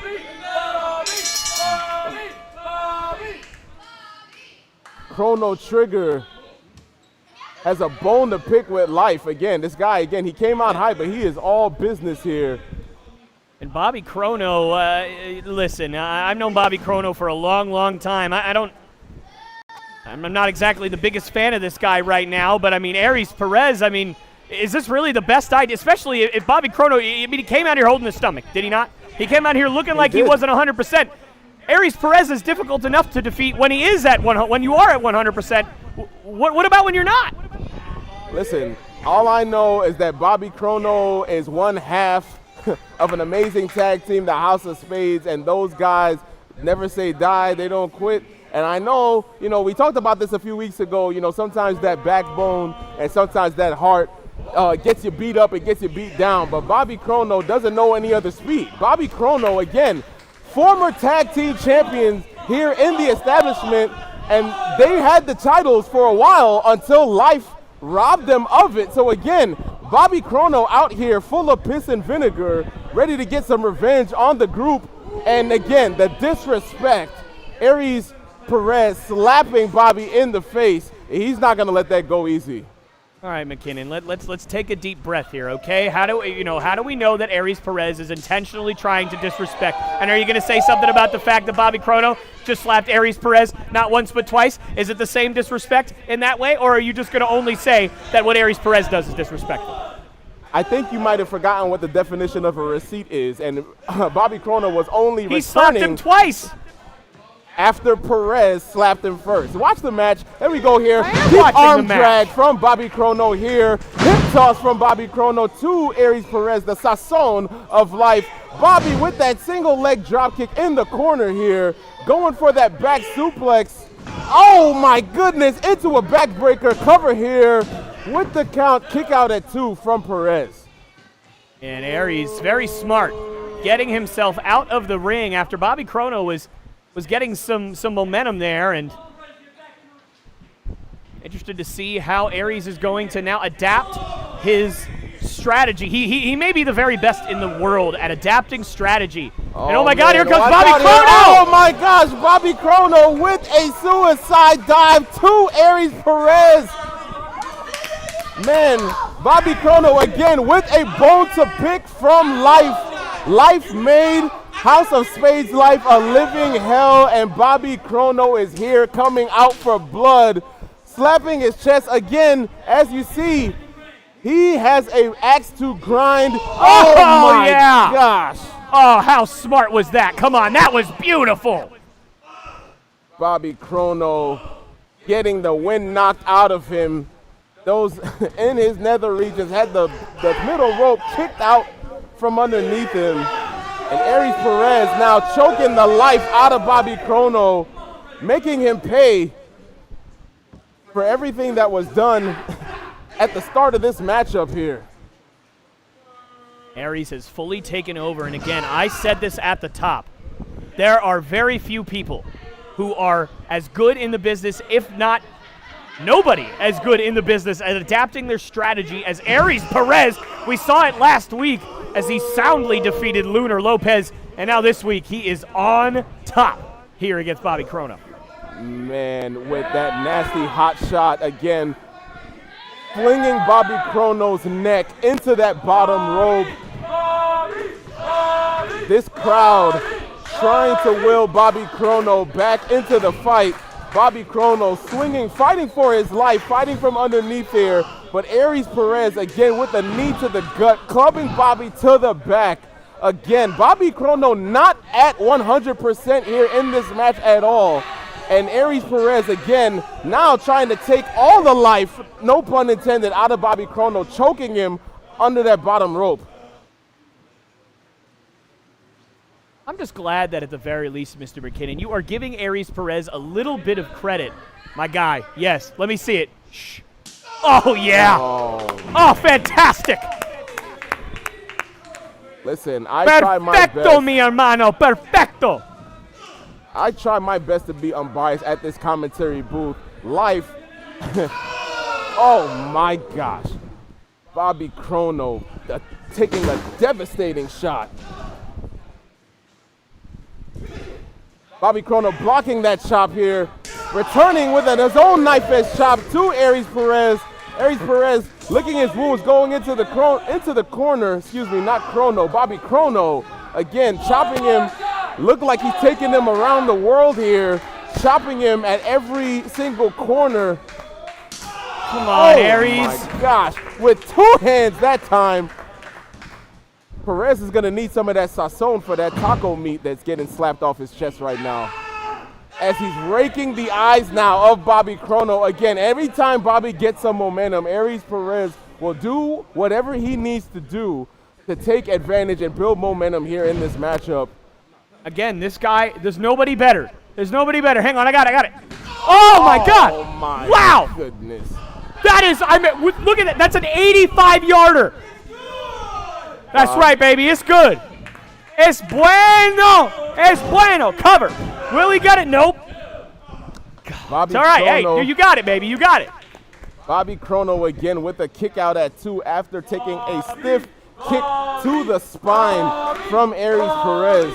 And again, this crowd here coming alive for Bobby Crono, 1/2 of the House of Spades, representing for his brother, the Champagne Don Ray Zion, trying to get some payback here after, again, they were robbed of their tag titles. To remind everybody at home, they were the establishment tag team champions before Life took advantage, handcuffed Ray Zion to the post. Bobby fighting all his life. Oh my goodness, beautiful fireman's carry into a Falcon Arrow. Bobby Crono, can he get the cover here? Check out this replay right here. Man, this crowd again trying to will Bobby alive. Bobby doesn't even know where he's at here. One thing Bobby will always do is fight. Bobby is a fighter. Chrono Trigger always gives it everything he's got in the middle of that ring, and we're seeing nothing but the best of Bobby Crono here tonight. Just like we came to expect, being one of the establishment's veterans here, blocking Aries Perez's strikes here, ducking from underneath. Back elbow here, forearm shot. Aries Perez going for that forearm. Bobby with the spin out power bomb.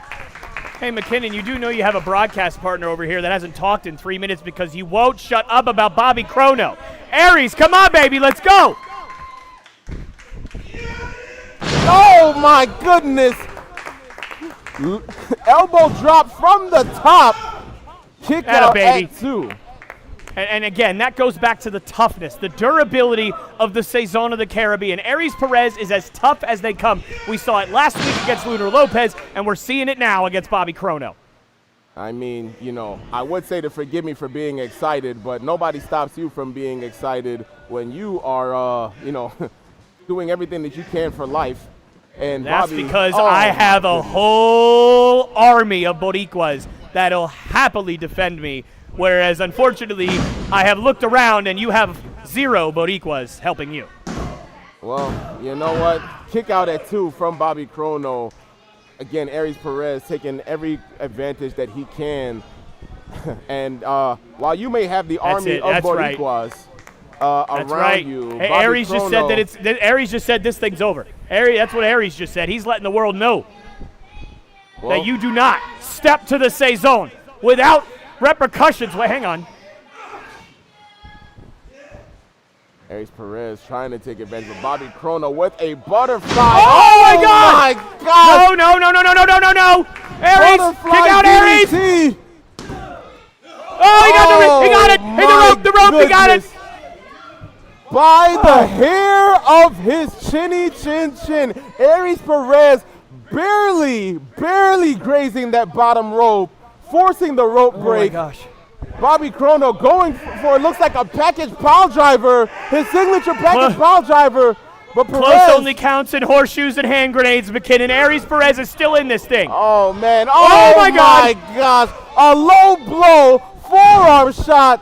Bobby Crono knocked out. Richard White did not see. Yes! And Bobby Crono falls again. Yes! Aries Perez, mi hermano. That's right. 2-0 here at the establishment. Undefeated and undefeatable. The Saison. tough loss here again from Bobby Crono. Again, the referee, Richard White, did not see the low blow. I want to give credit where it's due, but I cannot omit the details. Anybody gets a shot in the balls, you're going down hard. And well, you know, here's the only detail you need to know. Aries Perez es 2-0 here at the Establishment Wrestling. And that 0 just might stick around for a very long time. At a baby. Yes, sir. Gosh, I did not expect Latinos in Full Effect presence on this show today. I'm so excited. Oh.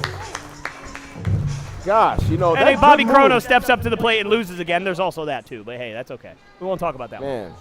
That good news and that good mood and that attitude sure did shift rather quickly. As soon as you saw Aries Perez come out here, man, I have to wonder. Man. This really was a surprise to you, huh? No idea, huh? It was. I had no idea. No idea. I guess I'll take your word for it. We have our wonderful ring announcer, Delar Roa, in the ring ready to call this next match. Ladies and gentlemen, it is time for your main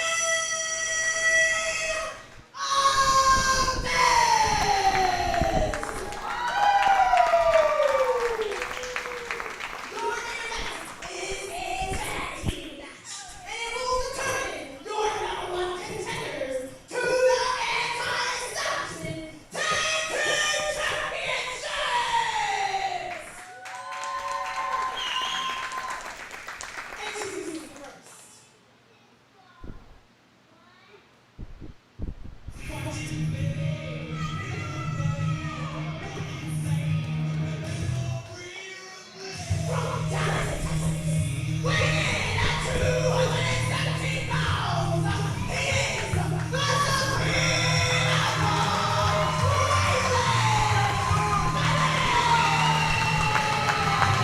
Raylan Bennett out here looking for tag team gold, conspicuous by his silence. Mr. Tomas Javier Lopez, you had a little bit of an exchange in words with Raylan Bennett a few days ago, it seems, right here in the establishment ring. Would you like to give us some insight? McKinnon, haha. Laugh at the commentator who gets beat up by guys who are way bigger and way stronger than him. I know. It's so hilarious. It won't be hilarious if it happens to you someday, and I don't expect you to come crying to me about it. Well, I know how to talk nicely about my Look, colleagues. Mr. McKinnon, here's how much of a professional I am, okay? Here's what I'm going to do. Even though Raylan Bennett put his hands on me, even though Raylan Bennett tried to choke the entire life out of my body and end my life and put me in a shallow grave earlier this week, I'm still going to be a bigger man, and I'm going to call this match right down the middle. How's that? Well,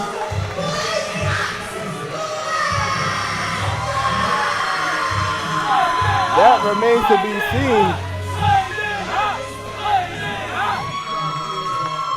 Blackjack. Look, we got a blackjack section in our crowd today, it looks like. Man, it sure seems like it. Blackjack hugging Raylan Bennett. You know, you don't see Bennett smiling that often, but again, Blackjack with his good mood, his good vibes, able to make this crowd come alive. Like you said, we got a Blackjack section here, and who's gonna be against some good vibes, man? I don't know how you can have a serious face all day long when you got somebody like Blackjack in your corner. I'm sure Bennett will find a way, because that's just the way he is. He doesn't think anything's funny. But speaking of, oh boy.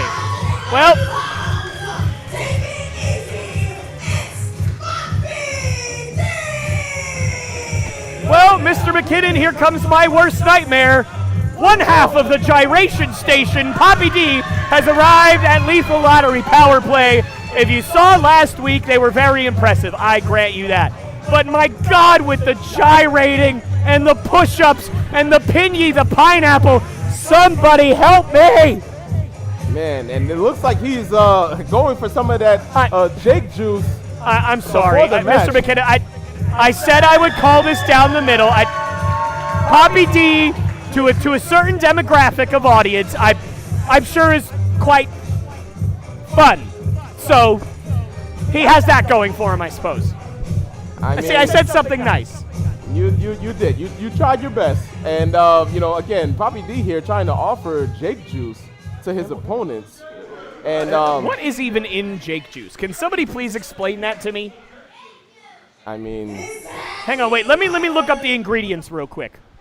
I plead the fifth. Full of vitamin C and riboflavin. Okay, sure. And speaking of the man, here comes Heartbreak Jake, and something that I think may get slightly overlooked, Mr. McKinnon, because of course I'm sure people will just simply focus on the fact that Tomas Javier Lopez over here got the life choked out of him. Hold that thought.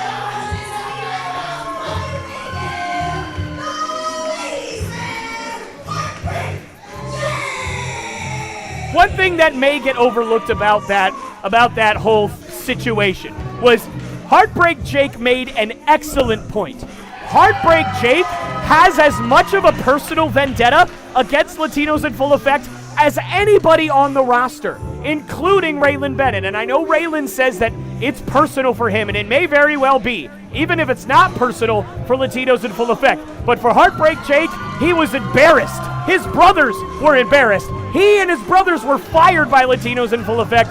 So if anyone has a personal vendetta against them, it's Heartbreak Jake. And he made sure that Raylan Bennett knew that earlier this week. And oh, here we go. Here we go again. Why are you looking me in the eyes when you're doing that, Jake? Please. You're not supposed to look a man in the eyes when he's in the mood listening to Teddy Pendergrass. How long is this going to be? Do I have to deal with the gyration station for longer than the next 5 minutes, please? Excuse me, I misspoke. Forgive my audience here. That is not Teddy Pendergrass. That is the Isley brothers. Ronald Isley, one of many reasons that a lot of us are in this crowd here tonight. The smooth sound of the Isley brothers, you cannot hate that. You should be thanking people like Heartbreak Jake because he is giving the essence of Mr. life. McKinnon, I will thank him when this is over. I will thank him when all this gyrating and strangeness is over, okay? Can we get to the wrestling? Can you imagine if these clowns got a tag team championship match and they walked into a ring with killer like D. Ramos and tried to gyrate in his face? D. Ramos would rip out their organs and sell them on eBay. I mean, listen, the black market is going for organs from what I hear these days, but I'm not going to encourage this. What I will say is that Poppy D seems to be in a very great mood after a morning, one gingerbread. Rodney, for the love of God, ring the bell.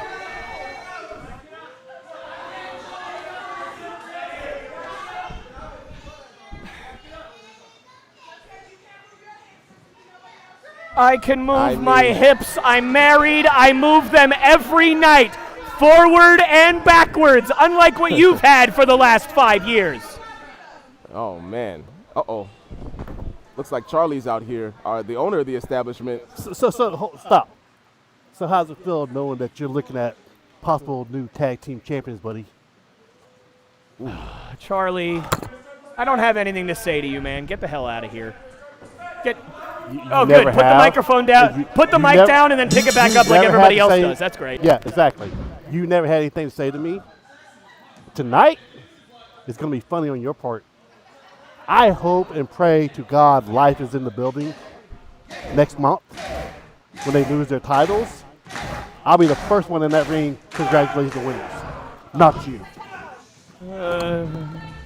Did you guys hear that? It sounded like, slime or something. I don't know what was coming out of a wall. I don't know what that was. Anyway, I guess to answer the fake owner of this place question, I don't have any feelings because Latinos in full effect, Vertigo, and D. Ramos, they have been doing this for 30-plus years. If there are any two individuals that can get over whatever is happening here, it's those two guys.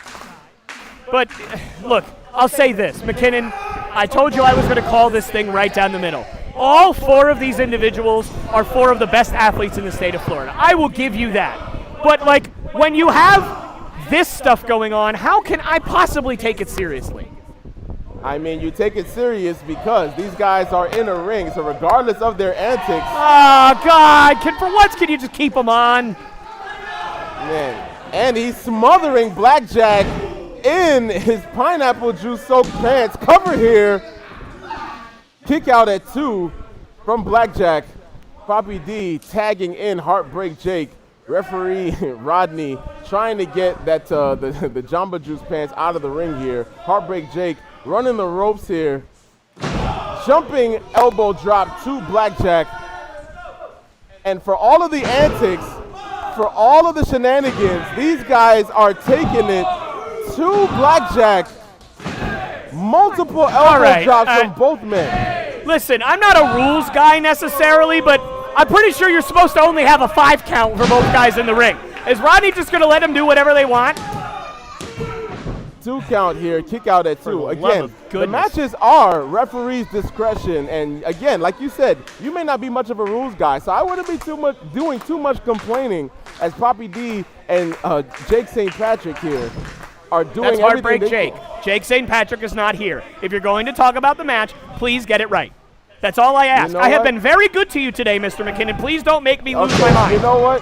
You know what? Thank you for the correction. I can admit to being wrong. I will not give you a hard time. Thank you. Thank you for the correction. That is Heartbreak Jake in the ring, not Jake St. Patrick as Blackjack here. My goodness, with that delayed, reverse suplex-like maneuver, kick out at 2 from Heartbreak Jake. Man, all the blood rushing from his head. And Mr. McKinnon, I do want to take a look at that. Man, that just, dropped him directly on his face. But listen, we've gone over this a couple of times over the last couple of weeks. Blazing Hot Blackjack is one of those guys, look at the size of him. He has all of the tools to be great in this industry. But it is those antics. It is the crazy games and the fun-loving attitude that I know Raylan Bennett doesn't like. Because last week, he looked me dead in the eyes and said, is this really the guy that you put me with? And I told him, dude, it was a random draw. I didn't put you with anybody. So we know, are these guys on the same page? Is Blackjack going to be able to lock into this match?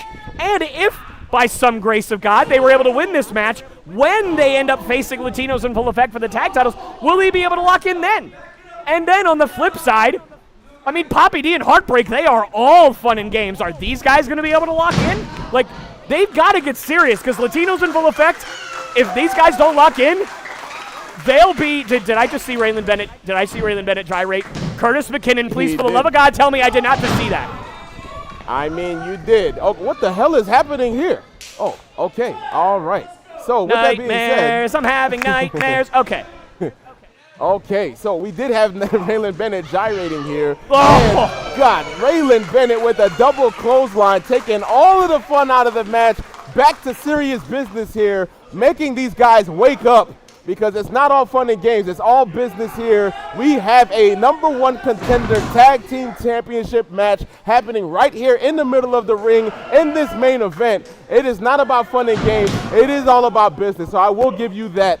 My wonderful esteemed broadcast colleague, Mr. Tomas Javier Lopez. This is serious business, and Poppy D and Heartbreak Jake do have to get in here. But Mr. McKinnon, I could hear the gagging coming out of you and the dry heaving when you said that, but I appreciate it nonetheless. But hey, wow! Poppy D with an overthrow belly-to-belly suplex, launching Ray Bennett across the ring. I have to call it how I see it.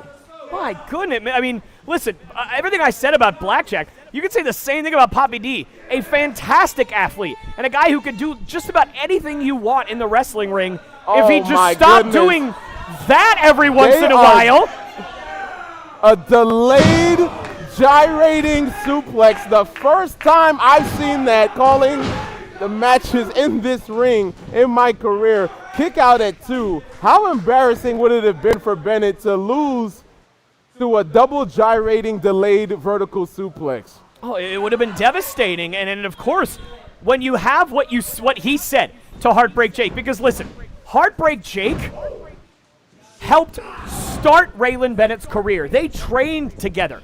These guys know each other. Raylan Bennett even called Jake his uncle. These guys are very, very close in and out of the ring. So I think the last person Raylan Bennett would want to lose to is Jake. Cover and a kick out. And by the way, ladies and gentlemen, in case you are a little bit out of the loop here, this is the Lethal Lottery Tag Team Tournament Finals. Both of these teams had to win a match last week at Lethal Lottery 3 in order to advance to today. Heartbreak Jake and Poppy D, they defeated the Influence Wilson Dyer and CJ Mallory after Wilson Dyer decided that he had had enough of teaming with CJ Mallory. And then Blackjack and Raylan Bennett defeated two fantastic competitors in Kiki Roberts and somebody you saw earlier tonight in Draco Nix. So both these teams have been through the fire and the flames in order to get to this match. But right now, I mean, correct me if I'm wrong, Mr. McKinnon, it seems that Heartbreak Jake and Poppy D are very much in lockstep on the same page, whereas Bennett and Blackjack, maybe they're a little better than last week, but kind of maybe in the same chapter, but certainly not the same page. I mean, listen, I'm not going to argue with a whole lot of those statements there. Again, Poppy D and Heartbreak Jake, again, of the same mold here, operating like a well-oiled machine. And that's what you got here. You got chemistry. You got chemistry in the ring. Again, Bennett and Blackjack are two strange bedfellows, but, I mean, Heartbreak Jake and Poppy D, they're cut from a similar cloth. Again, they like to have fun. They like to have juice. They like to, have fun in the ring, and that's throwing these guys off their game. It's all about serious business when you're in that ring, but when you can get that mental advantage over your opponent, it's paying dividends here. And you're seeing Raylan Bennett here struggling in that reverse armbar, trying to get to the bottom ropes, trying to get a tag team title opportunity against Life. Can he make it to the ropes? That is the question. Heartbreak Jake again pulling Bennett, his mentee, back to the center of the ring with that reverse armbar, trying to take away some of Bennett's high offense maneuvers here. I'm going to hold my tongue on the continual gyrations that apparently will never end, and I will say that Heartbreak Jake and Poppy D have been very impressive so far. I mean, Raylan Bennett has been one of the toughest guys in our company over the last several months, and they are really taking it to him right now. I mean, these guys are in such lockstep right now. It's actually pretty amazing. I mean, you're seeing Poppy D again holding the ropes out so that Raylan Bennett couldn't get a hold of him. Oh dear, uh-oh. Poppy D and Blackjack on the outside. Raylan Bennett, he can steal it here. No, and a kick out by Jake. Kick out at 2. Jake St. Pat, Heartbreak Jake again, correction. Heartbreak Jake with a powerful reverse elbow. Sorry, they're brothers. They all look alike to me. They're twins, clearly. And Heartbreak Jake again standing up for not only himself but his brothers and Poppy D with dropping those elbows again to his former protege, the outlaw Raylan Bennett, doing some serious damage here. Bennett is having a hard time getting some offense here. The student is Jake not just repeated elbow drops here. The student is not outshining the master here tonight. Heartbreak Jake doing those pelvic thrusts, mocking Blackjack. Seems like he's got an infinite source of energy, man. What is in that Jake juice? You said it's vitamin C and riboflavin. I don't know, man. Yeah, I don't know what riboflavin means, but that is apparently, according to the manufacturing website for Jake Juice, that is what is in it. Man, I might need to get some of that. Oh, well. Goodness. Can Jake Juice cure elbow pain? Because if not, then Heartbreak Jake, you almost made me say it, Mr. McKinnon, is in deep trouble. Man, you're not lying. God, you're rubbing off on me, Mr. McKinnon. I gotta scoot away from you a little bit here. Oh man, big right hand from Raylan Bennett again, getting back in this game, taking a strike again from Heartbreak Jake. Forearm shots to Bennett, trying to get back in this thing. Oh, Uranagi! Powerful Uranagi from Raylan Bennett, trying to get back in this thing. Both of these men giving it their all. This crowd coming alive for both competitors. What a fantastic tag team match here. Heartbreak Jake with a kick out at 2. Barely surviving. Check this replay. And I said this in a similar spot last week, Mr. McKinnon. This is not where you want to be if you're Raylan Bennett. If you are Raylan Bennett, your confidence is through the roof that you can get this match done and you can win this match. But are you confident if you're Raylan Bennett in Blackjack's ability to turn this match around? Because if he's not, then this team is in deep, deep trouble. And hang on, well, I guess we're going to find out right now. Here comes Blackjack. Here comes Poppy, and immediately Poppy D on top of Blackjack. This is what I was talking about. Oh, my God. Oh, never mind. Oh, Poppy. Oh, and my there goes goodness. Bennett. Oh, and he just got taken out right at our out. feet here. Knocked out hard on this floor here, landing on our chairs. Oh my gosh! What a DDT from Poppy D, planting Blackjack on the top of his skull. How he's still moving, I have no idea. Bennett and Blackjack are in trouble here.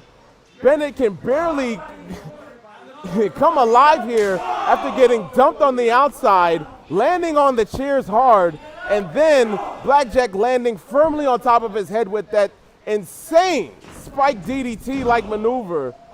Blackjack knocking Heartbreak Jake off the apron, somehow building momentum, getting his foot in the face of Poppy D. Poppy D able to escape the corner here, regaining momentum.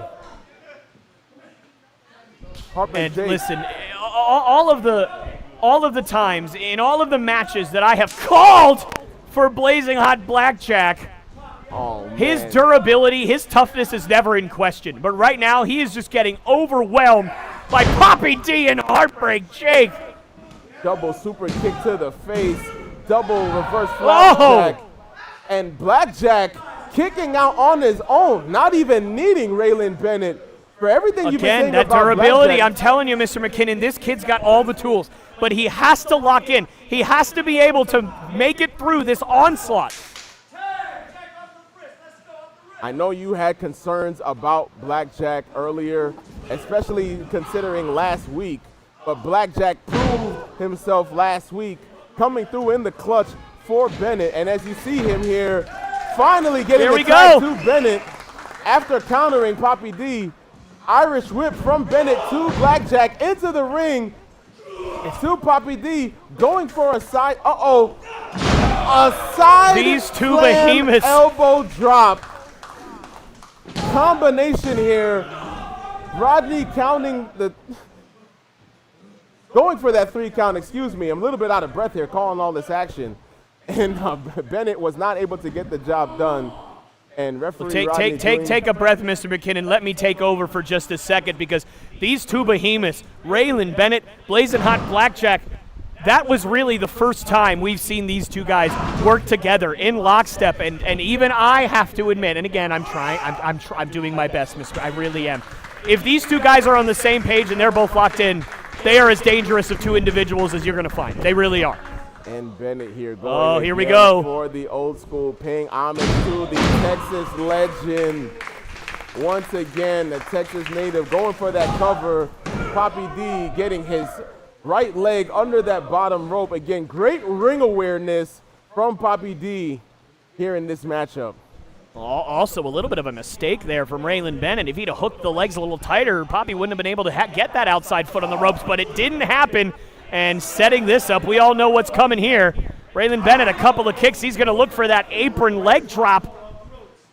Man. Here we go. Poppy D Can Poppy get out of the way? No, he can't. Gosh.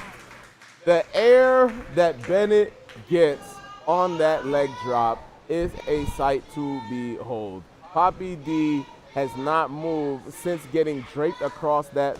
Can this be enough to put him away here? No. Poppy D kicking out. And McKinnon, I don't know if you're aware of this. Poppy D and Raylan Bennett, they both trained together. First coming up in the industry, they came from the exact same place. So these two guys, we haven't really talked about it much throughout this match or building up in this, but that is something to keep an eye on. These guys know each other very well. And that might make sense for why we're having such a fantastic matchup here. Again, two very, very talented individuals. Couldn't be any more different. However, again, both wonderful tacticians in the ring, have their strengths in their own way. And Poppy D is getting an earful of Raylan Bennett. Oh my gosh, with a Mongolian chop to Bennett, forcing that break into a neck breaker. Poppy D taking advantage, going for the quick cover here. Wow, I mean, I'm a little surprised. I mean, Poppy D not normally one to use tactics like that, but that tells you the high stakes of this matchup. That tells you how much it means to a guy like Poppy D to get that tag team championship match. Even if, humbly speaking, I don't know if that's necessarily going to go too well for them, but nonetheless, you still want to get that opportunity. That opportunity in this business is rare. When you get a shot at tag team gold, you have to swing for the fences. And Poppy D is showing here, regardless of shenanigans, regardless of gyrations, he is all business in that ring right now, taking it to Raylan Bennett with those multiple forearm strikes to the face, keeping that momentum up. And if he wants to put Bennett away, he's going to have to stay on that offense. And again, we're back to the spot. Blazing Hot Blackjack hot tagged in earlier and immediately got shut down. I mean, can he create enough momentum if Raylan Bennett is able to escape, if he's able to survive? And by the way, right now, I just have to point out, look at the face of Heartbreak Jake. You very rarely see that kind of anger and and determination on the face of Heartbreak Jake. I mean, he is screaming with anger. Raylan Bennett asked for this. He wanted this, Jake, and he's getting it right now. That's right. You took the words right out of my mouth. 2 count, 3, 2. Excuse me, ladies and gentlemen. Again, I'm so excited here. Don't mess with our audience there, Mr. McKinnon. Come on. Listen, they have eyes. They can see. But again, to your point, Raylan Bennett did ask for this from Heartbreak Jake. He didn't want the gyrations. He wanted the seriousness. He wanted the guy that trained him getting in this business. And Heartbreak Jake, with multiple swinging neck breakers, pivoting his hips, looks like that's coming to his benefit here. Able to pick Bennett back up, going for that third neck breaker. And these guys are pulling out the stops in this tag team matchup here. Yes, we are, and I hate to interrupt you, Mr. McKinnon, but Heartbreak Jake looking for the Cupid's elbow on Bennett, and Bennett able to move out of the way. Oh, my God! Oh, man. What a elevated European uppercut from Bennett. Wait, hang on. I don't know if you're looking, but Blazing Hot Black. I know. Look at this replay. That big leap or lifting European uppercut. And look at Blackjack. He's taking off the tape. He's taking off the ring tape. Or excuse me, the finger tape. He's taking off the wrist tape. I'm getting all my words confused. And look at Poppy D now. Doing the same thing. It is all business here in the Empire Arena, live in Castleberry, Florida. Again, there is so much at stake here in this match. We're excited. The fans are excited. These competitors in the ring laying it all on the line, all for a shot at life for that tag team championship gold. Can Bennett get to the corner? Heartbreak Jake so close. Oh, and the leap! Leaping in. Here we go! The tag. Shoulder tackles. Shoulder tackles from Blackjack, knocking Poppy D down. Poppy D trying to get momentum. Multiple kicks, multiple strikes from Blackjack, getting Poppy D all kind of sorts. Spinning back suplex to Poppy D. Blackjack is out here to make a statement. No more games, no more fun. All action, throwing his body into Poppy D. My goodness, with a sit-down slam. Going for the cover. Kick out at 2. My goodness. Blazing Hot Blackjack living up to his name with a blazing hot sequence, and suddenly they are right back in this thing. Man. Blackjack looks like for a pump handle slam. Pump handle, big ending. He's beaten many a men with that move, but Poppy D's smart too. And again, all these guys know each other so well. Oh, man. Super kick followed by a roundhouse kick. Can this be it?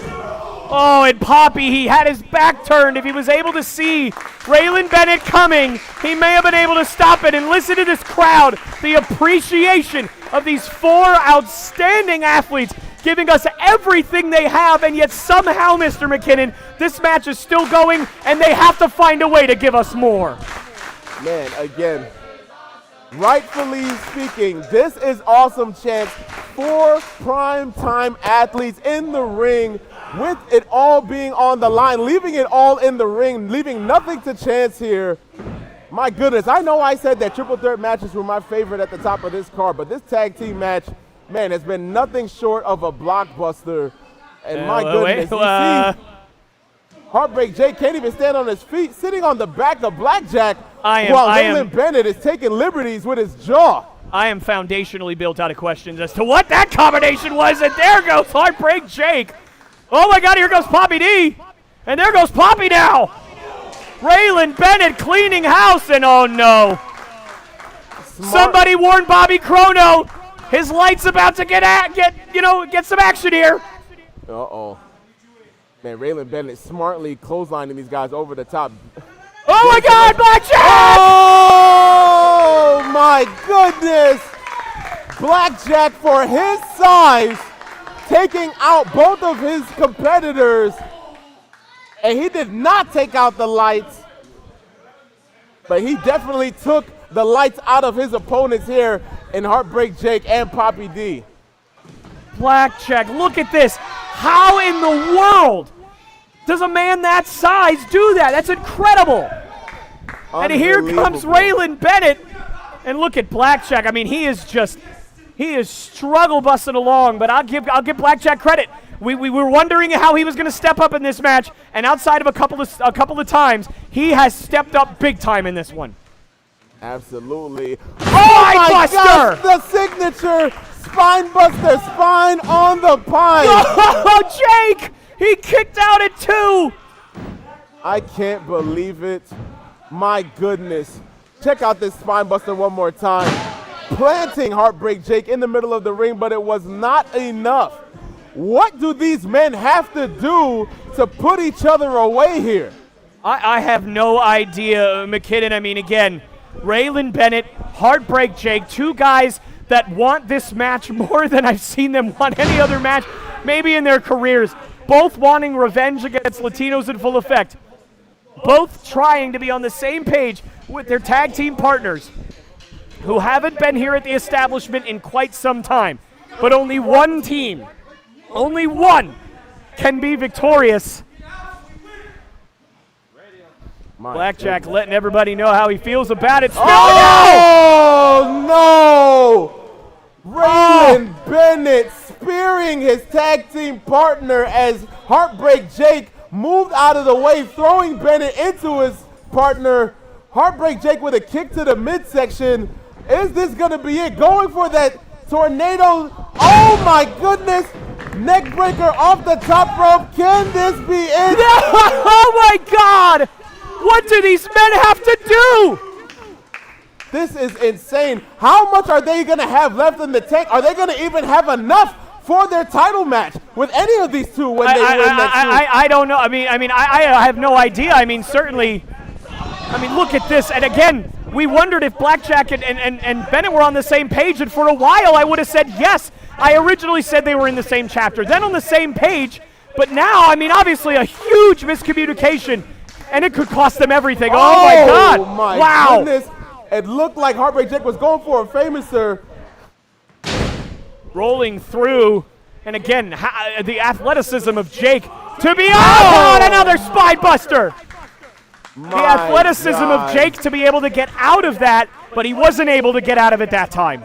Heartbreak Jake back buckling. No, jeez. He couldn't even have his back laying flat on the mat. He had to try to give his back some relief after taking not one, but 2 devastating spine busters from Raylan Bennett. Raylan Bennett looking for a tag team partner, nowhere to be found. These men exhausted. Blackjack on the floor, licking his wounds, and I don't blame him. Raylan Bennett, this is something that we don't see very often from Raylan Bennett.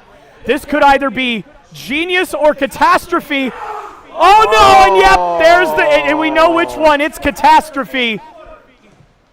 Poppy D scraping himself over the top rope. Wait a minute, Blackjack just tagged in. Blackjack just tagged in. I don't think Jake or Poppy D realize that they just tagged in. That's right. Or excuse me, that Blackjack just tagged in. My grammar has gone out the window at this point, folks. That's it. Listen, man, it's a lot of high-octane action in this beautiful superplex. Float over into the pin. Here. And the referee doing his job, making it. Didn't see the blind tag. Oh, Blackjack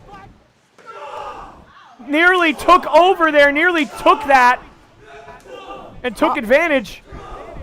How did Poppy D recover so quickly after that blind tag rollover cover? I'm telling you, Mr. McKinnon, if you don't know, now you know. These are 4 of the very best wrestlers in the state of Florida. And again, if you don't know, now you know. Blackjack!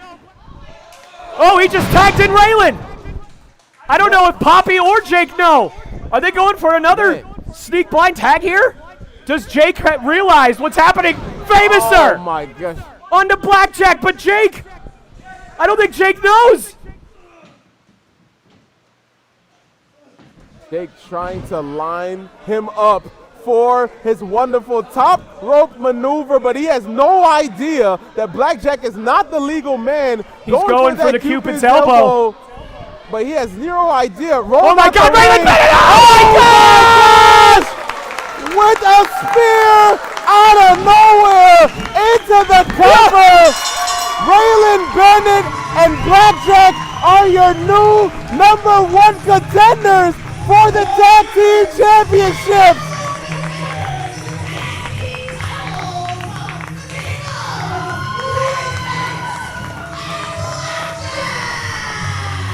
Heartbreak Jake went for the Cupid elbow, was unaware of the blind tag, hit in midair with a spear from Raylan Bennett. Didn't see it coming, had the lights knocked out of him.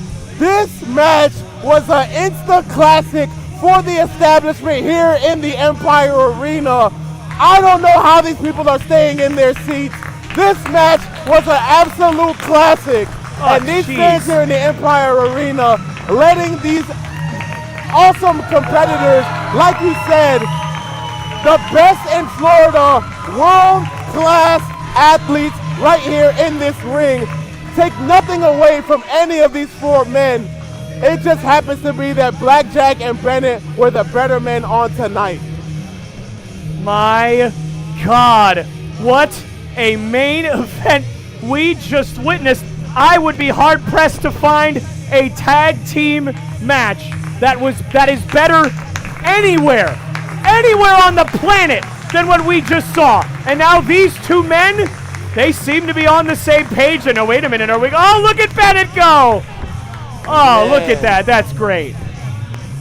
I'm serious. I need production, whoever's on social media.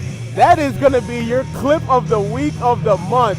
That tag team match deserves to be etched in the annals of time. Take nothing away from Poppy D and Heartbreak Jake. That was fantastic tag team wrestling, and you see the respect from Bennett picking up his mentor, Heartbreak Jake, and you even see that even with all of the Jake juice, all of the gyrations, all of the shenanigans, these 2 teams here have nothing but respect for what happened in between those ropes. Fantastic match. Congratulations to all 4 men making history here in the establishment. My goodness. Lethal Lottery. I mean, what a fantastic 2 shows we have just had back to back. Lethal Lottery finals. If this isn't the match of the year, I'm going to be shocked. Wait a minute. What? Oh, that's again the best music in the history of the establishment. Latinos in full effect. Hey, what is happening though? Are they going to come out and are they going to congratulate their next challengers here? There's mi hermano. What is going on? These guys don't look like they're out here to congratulate anybody. Your hermanos. Vertigo with the mic in How do you his know hand. that, Mr. McKinnon? Really? I haven't even heard him speak yet. Shh, now Vertigo's talking. Give it a hand to the new #1 contender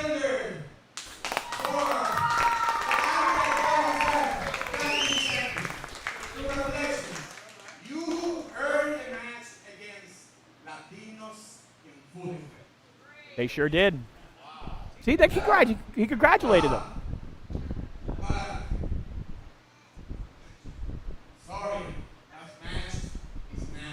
What? What the hell? That match is now? These guys, you have got to be freaking kidding me. You have got to be freaking kidding me. You have got to be kidding me.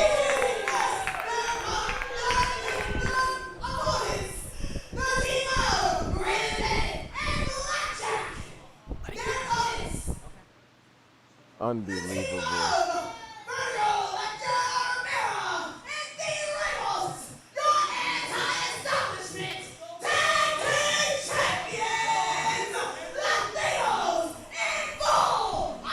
Hey, listen, Raylan, you can get upset all you want. 1, I had nothing to do with this. 2, I had no idea this was happening. And 3, you might not like it. Latinos in full effect. Oh my God! Oh my gosh! Blackjack taking the fight to Latinos in full effect.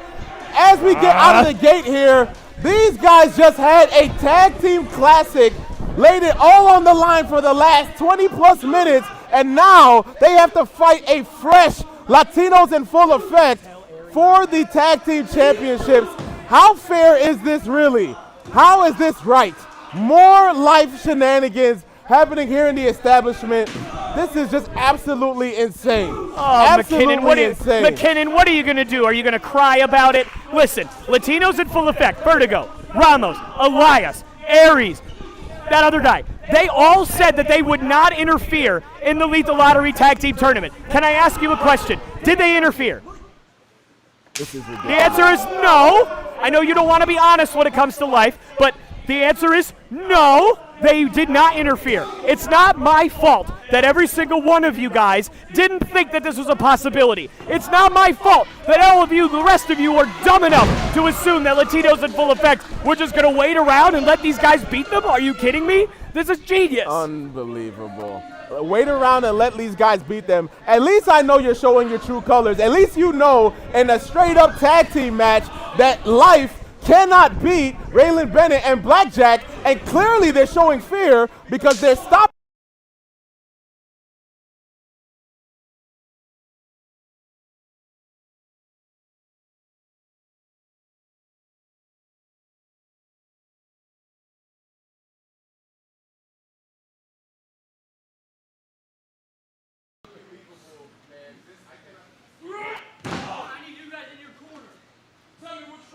Ladies and gentlemen, we appear to have a little bit of technical difficulties there, but it looks like we are back now.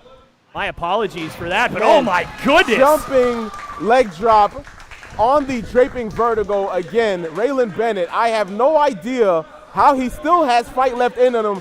Him and Blackjack put their bodies and their hearts on the line again in that Insta Classic, and now forced into this tag team championship match with zero rest, zero prep, and having to pull it all on the line here tonight because, again, Latinos in full effect, showing that fear that they're afraid to go against a freshly rested Raylan Bennett and Blackjack here tonight. I can't believe this, man. I cannot believe what I'm watching here. Raylan Bennett wanted it. Now he's got it. He wanted Latinos in full effect. He wanted revenge. He gets it a lot earlier than what he probably figured he was going to get it. So, if anything, he should be grateful. He should be happy. And Blackjack he just threw Javier at Vertigo. And yeah, well, that's not going to go well for you. And then now getting jumped. Oh, Raylan Bennett with a jumping, clubbing blow. Man, we got action spilling out to the outside here. Referee Richard White, hard to get this control in the ring. Raylan Bennett smashed into the ring post. Oh, my goodness. Thrown head first into the ring post after being thrown spine first in there. Blackjack being jumped 2-on-1. My God, being thrown into the ring. Straight chaos and anarchy here in the establishment. Man, this is getting uncomfortable to watch. My God, and then D. Ramos smoothly jumping onto that apron. Slowly walking, pacing back and forth. Like a killer in that ring, like a shark that smells blood. Blackjack in there trying to fight it alone. The numbers game the fatigue, the conditioning. There's no amount of conditioning that can prepare you to have the type of match that you had earlier and then going against Latinos in full effect. These guys are out for blood. These guys are not here to have a fair one-on-one contest, fair tag team contest. They're here to retain their tag team championships. They're here to retain the power, the grip hold that they have on the establishment by any means necessary. That's what we're watching here in this ring tonight. McKinnon, if complaining was an Oscar, you would be an 8-time winner. Holy moly. Listen, here are the facts. Latinos in full effect, they decided that they were not going to interfere in the Lethal Lottery tournament. They decided that they were going to give everybody a fair shot. Nobody said when the title shot was going to happen. If anything, the fact that Raylan Bennett and Blackjack weren't prepared for something like this, knowing the kind of guys that Latinos in full effect are, knowing the veteran presence that they have, knowing the 30 years of experience, knowing the dominance that they have in the ring with each other, that's their fault. So you admit that they're taking shortcuts is what I'm hearing. I never once said that they're taking shortcuts, but you have to know that when a firm date is not put on a championship match, you have to be ready to have that championship match at any point in any time. We said that that match was going to be at a future date and time. This is a future date and time. We didn't break any rules. We didn't say anything. These guys were prepared to wrestle in the main event. Jeez, the two longest field goals in NFL history have taken place tonight at the establishment. Beautiful. Blackjack getting demolished here, kicked in the spine, taking a brutal senton from Vertigo. How are these guys expected to survive this onslaught? Cover here, kick out at 2 from Blackjack, somehow surviving in this match, and these fans coming alive, trying to will Blackjack and Bennett. Can they do the impossible? Can they overcome the odds? Vertigo knocking Bennett off of the apron. Blackjack again, the numbers game, too much to overcome here. Listen, McKinnon, the answer to your question is they're not supposed to overcome the odds.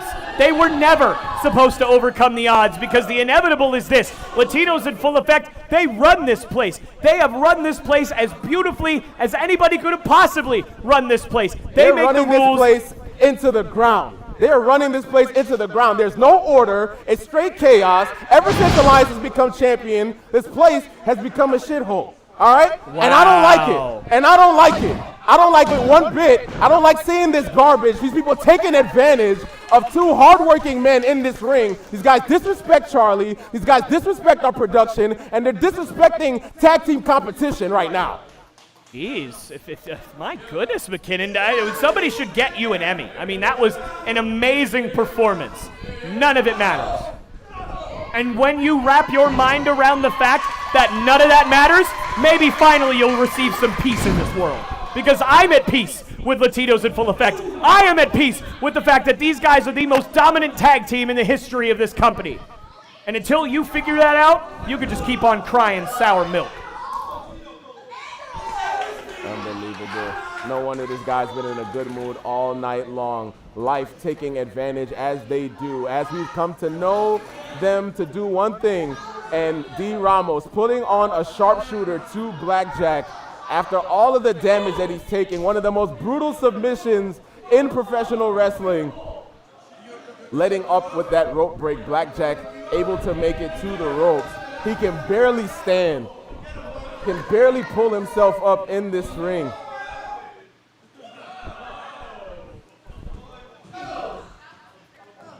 Ramos again putting boots to the hands of Blackjack while he's in enemy territory. Vertigo beating down Blackjack again. Forearm shots to the lower back, taking out his momentum. Again, if you don't have a back, you don't have legs to stand on. And somehow Blackjack has been surviving this match. I don't know how he's doing it. My God. Running headbutt with all of that momentum into the sternum of Blackjack by Vertigo. And Raylan Bennett finally jumping into the ring, saving Blackjack, saving his tag team partner. Raylan Bennett, but he doesn't have anything Oh, left my in the God. tank. Bennett just got crunched. I mean, these guys are absolutely dominating, and you know what?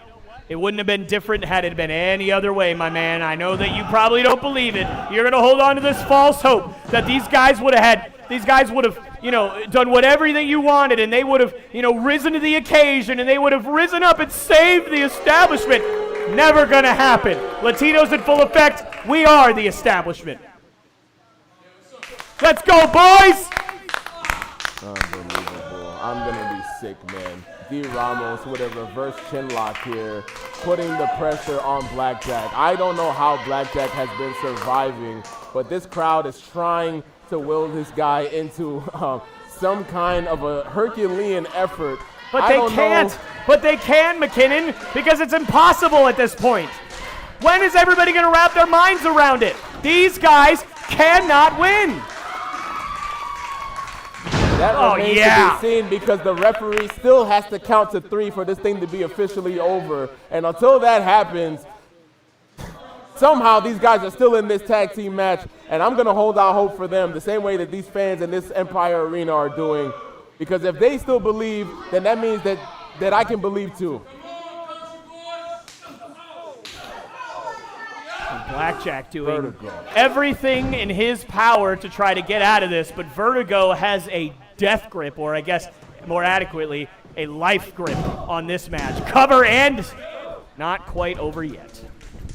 Blackjack again. I don't know what his source is, but man, he has tapped deep into the wells, into the reserves to stay in this fight. And again, this just goes to show you how much these tag team championships mean to these competitors. Show them what you got, Vert. Show them what you got, baby. Vertigo. Oh my gosh. Vertigo with a moonsault, catching nothing but canvas. And Raylan Bennett is doing his best to fire up Blackjack. He hasn't gotten in this ring in a long time. And you see on the ring apron there, D. Ramos frustrated that Vertigo missed that moonsault. Blackjack has to fight with everything in his body. Look at this moonsault again, and Blackjack, I'll give him credit where credit's due, able to have enough left to move out of the way here. I mean, Vertigo, maybe a little too high risk for my taste, but here comes Ramos. Both men getting the tag. Here comes Bennett. Bennett with the clotheslines, with the hot tag, firing off on D. Ramos, pummeling him in the corner. He spent too much time on the outside, and now he's getting his lick back from D. Ramos. What a running uppercut with shades of the Nigerian on the man in the biggest business in the world. My God, Raylan Bennett out here with the hot tag, big splashes in the corner to Vertigo, to Ramos, doing everything he can with a spine buster in the center of the ring. Oh my gosh, to Ramos, to Vertigo. Can this guy pull off a miracle jumping leg drop to Vertigo with the cover? Can he get the cover? Referee not counting. What is happening here? Is Ramos the legal man? I believe Ramos is the legal man, yeah. And again, Bennett's just had a match. You have to wonder, maybe he got a little lost there, and that cost him everything right now. Man, and Ramos with a shoulder tackle, a pounce-like attack with the cover here. Oh, Bennett I thought that was it. Bennett barely getting his shoulder up. Check out this replay here with that pounce. My goodness, knocking the wind out of Bennett, but somehow these guys are surviving. My God, I don't know how long these men have been in the ring. I don't know if we're clocking 30 minutes or we're clocking 40 minutes. These guys out here are putting on a master class of endurance, how to overcome the odds. This match is not over.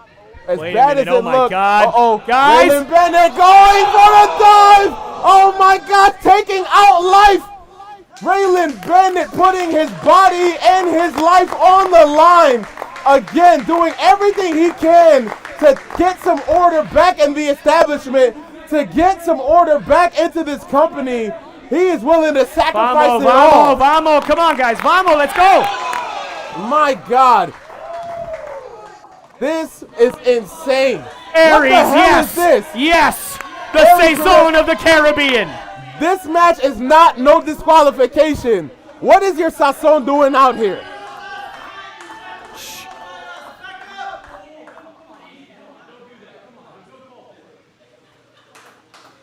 That's right. Hey, ladies What is this?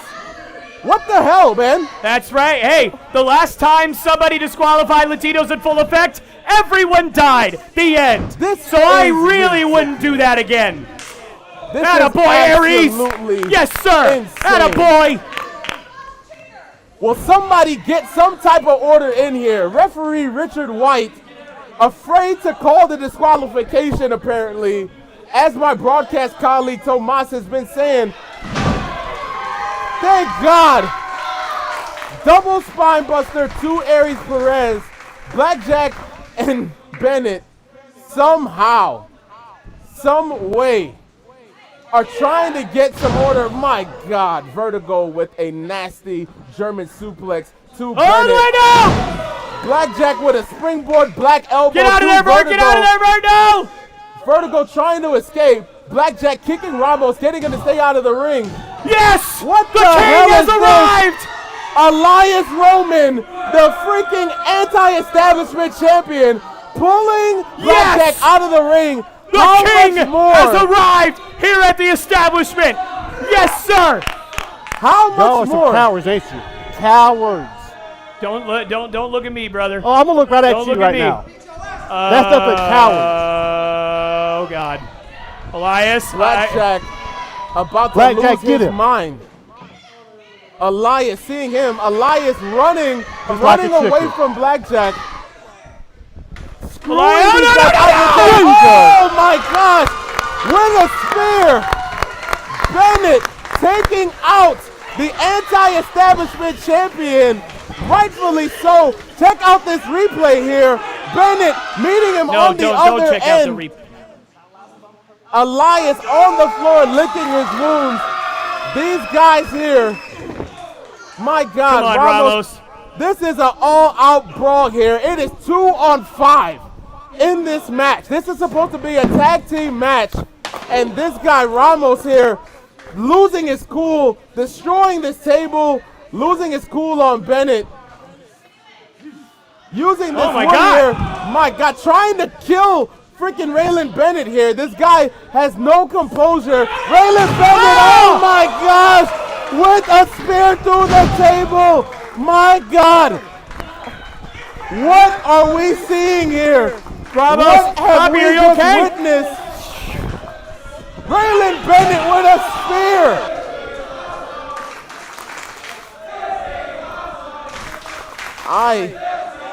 This is the damnedest tag team match that I have seen in my career calling commentary. These guys, Blackjack and Bennett, are literally in the fight of their life, and that is literally no pun intended. These guys have overcome tag team classic matchups, overcoming life, Latinos in full effect. They had to deal with Aries Perez. They had to deal with the anti-establishment champion, Elias Roman. The match isn't over yet. You're acting like the match is over. Vertigo still has a chance. Blackjack still has a chance, sure. A small one, but he's got one. And right now, Vertigo is... come on, baby. What are you doing? Is, oh, man. With a running knee to the back of Blackjack. And this match is over.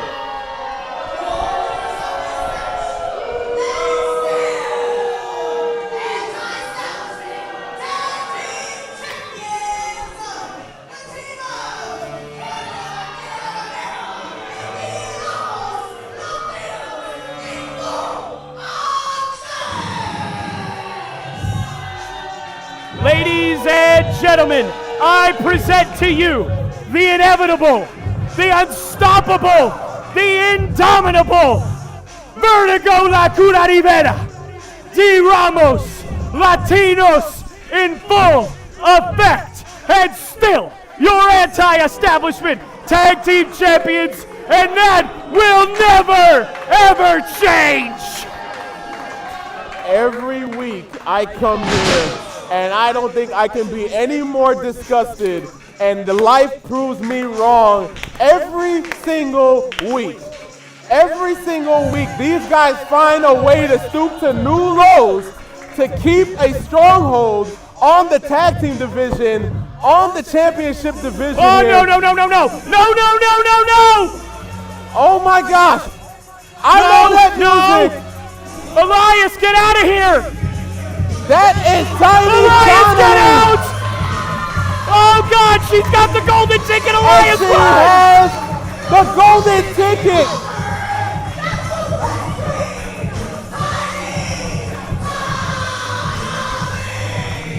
Elias, get out of here. That golden ticket was won by Tiny Tonally last year, and she is cashing it in.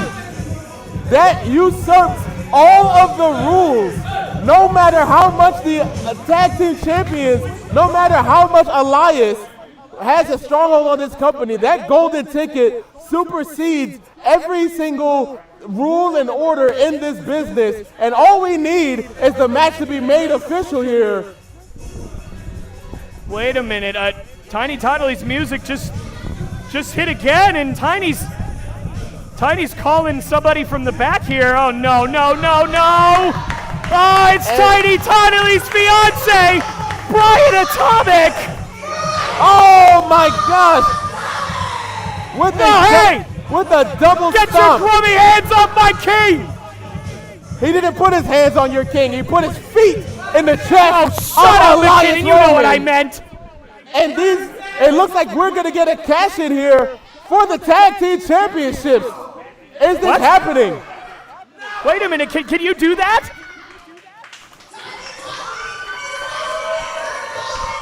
No.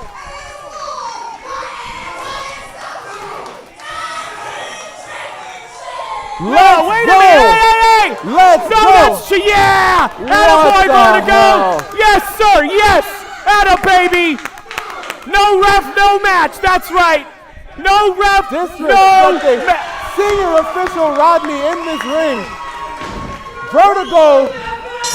Oh, God dang it, Rodney. I always knew you were biased. Officials are supposed to be unbiased. Atomic going for the roll-up. My God. Vertigo with the headbutt.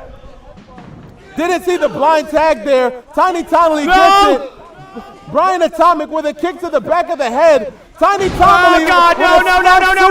off the top rope. Are we going to go for the best foot stomp ever? Brian Atomic looking to put this match away. Tiny Tonally with the cover. And we have brand new tag team champions.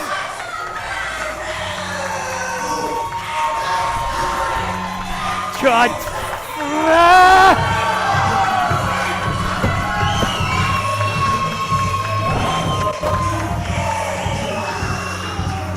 Order has been restored in the establishment. Life has done everything that they could to stack the odds against us.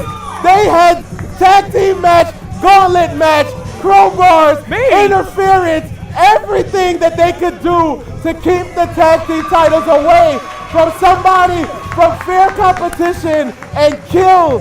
Crazy in Love have cashed in the golden ticket and reclaim the anti-establishment championship from Life.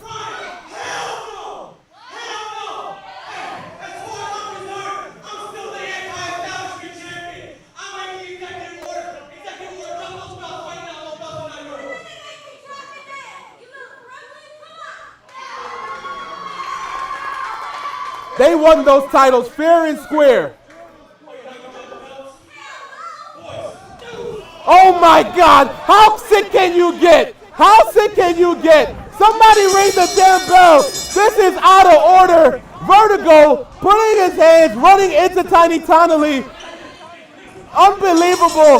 Look at this. This is a mugging. Elias Roman. This is absolutely insane. Absolutely nuts. These guys killed Crazy in Love.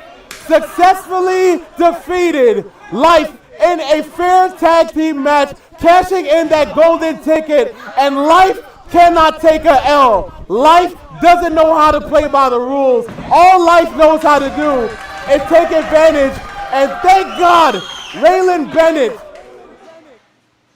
after getting screwed out of a tag team opportunity, wrestling for damn near an hour, having... Don't worry about it. And still, the Yes! Tag team champion, the realest tag team in the establishment, Latinos in full effect. This is absolutely gross. This is absolutely gross. There is no way these guys can keep getting away with this. There is no way. They already have, McKinnon. They already have.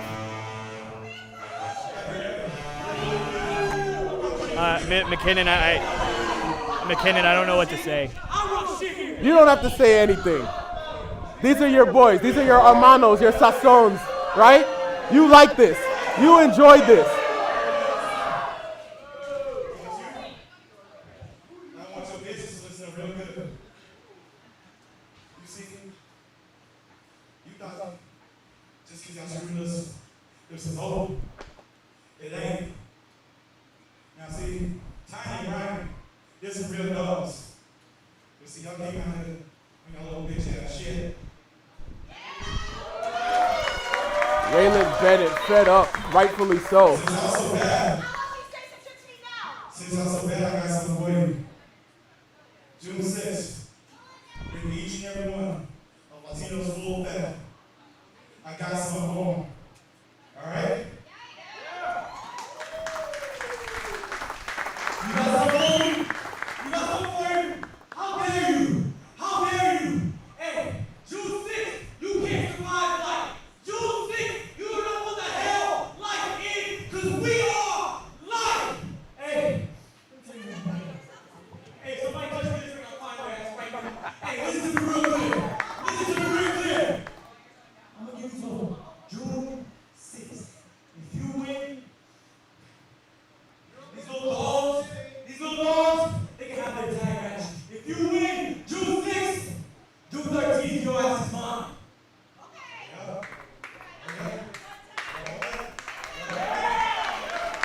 Let's do it.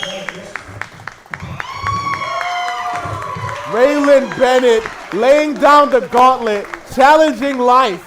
And it seems what it was implied is that June 6th, here in the Empire Arena, we are going to have a tag team match, a proper tag team match, it seems, with Kill, Crazy in Love McKinnon, against D. no. Ramos. McKinnon, no! Do you even listen to what he said? Raylan Bennett is going to be in a match on June 6th. I don't know what kind of match, but if he wins that match on June 13th, then Kill will get a rematch. But I have a spoiler for you, McKinnon. He's not winning.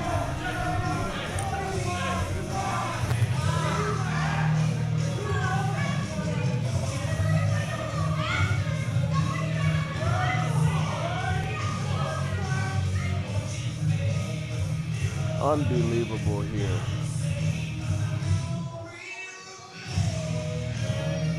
Latinos in full effect on the ring apron again. Lines drawn in the sand. Lines drawn in the sand. June 6th is definitely a match and a show you do not want to miss. Are we going to get it on here again tonight? And of course, tucking their tails between their legs once again. Latinos in full effect, afraid of a fair chance, afraid of a fair fight. And again, tucking their tail between their legs as Raylan Bennett and KIL and Blackjack are in the ring. Referee, senior official Rodney, doing his best to do the right thing, raising the hands of the true victors here in the establishment here tonight in the Empire Arena. Lethal Lottery 3 has come to a close. Tiny Tonelli's music playing us out here.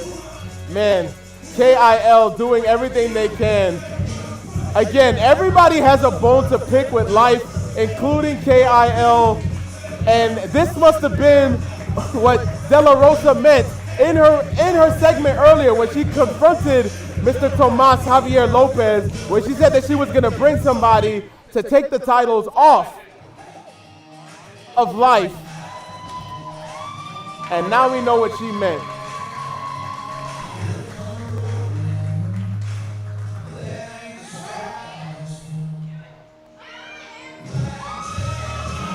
Blackjack celebrating in the ring, regardless of the circumstances, feeling good about standing up and backing down life.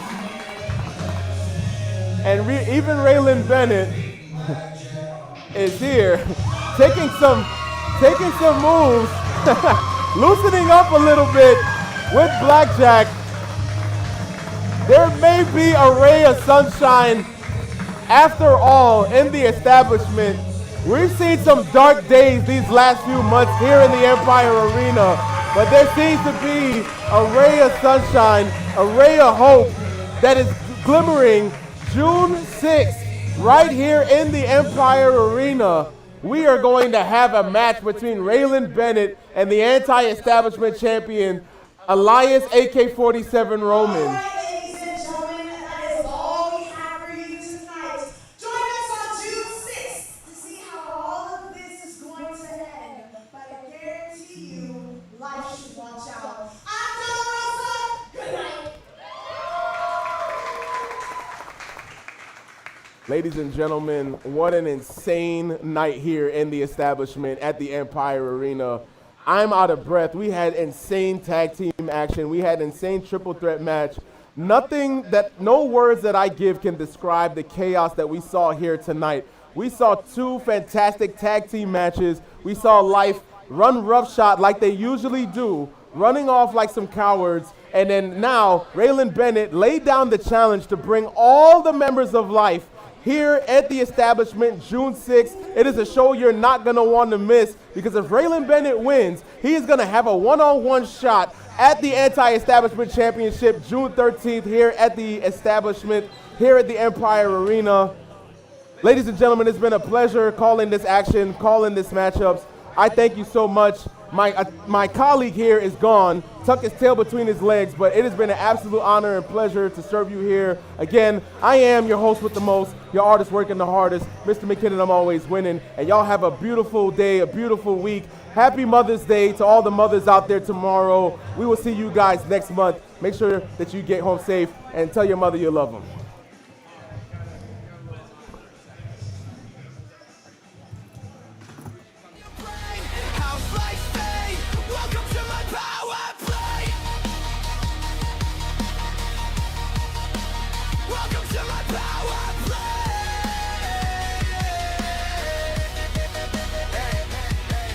Talk big with your handshake, flash one smile, your whole will break. Short stack kid with a loud mouth spin, I don't need fate. I'm built to win. Slow roll truth, let attention climb. You're on tilt, I'm on time. Face down calm with a razor grin. You bet your soul, I just break it in. This is my power play. I'm one move up when you think you're safe. Already called your bluff. You're playing to the cards. I'm playing in your brain. House life stay. Welcome to my power play.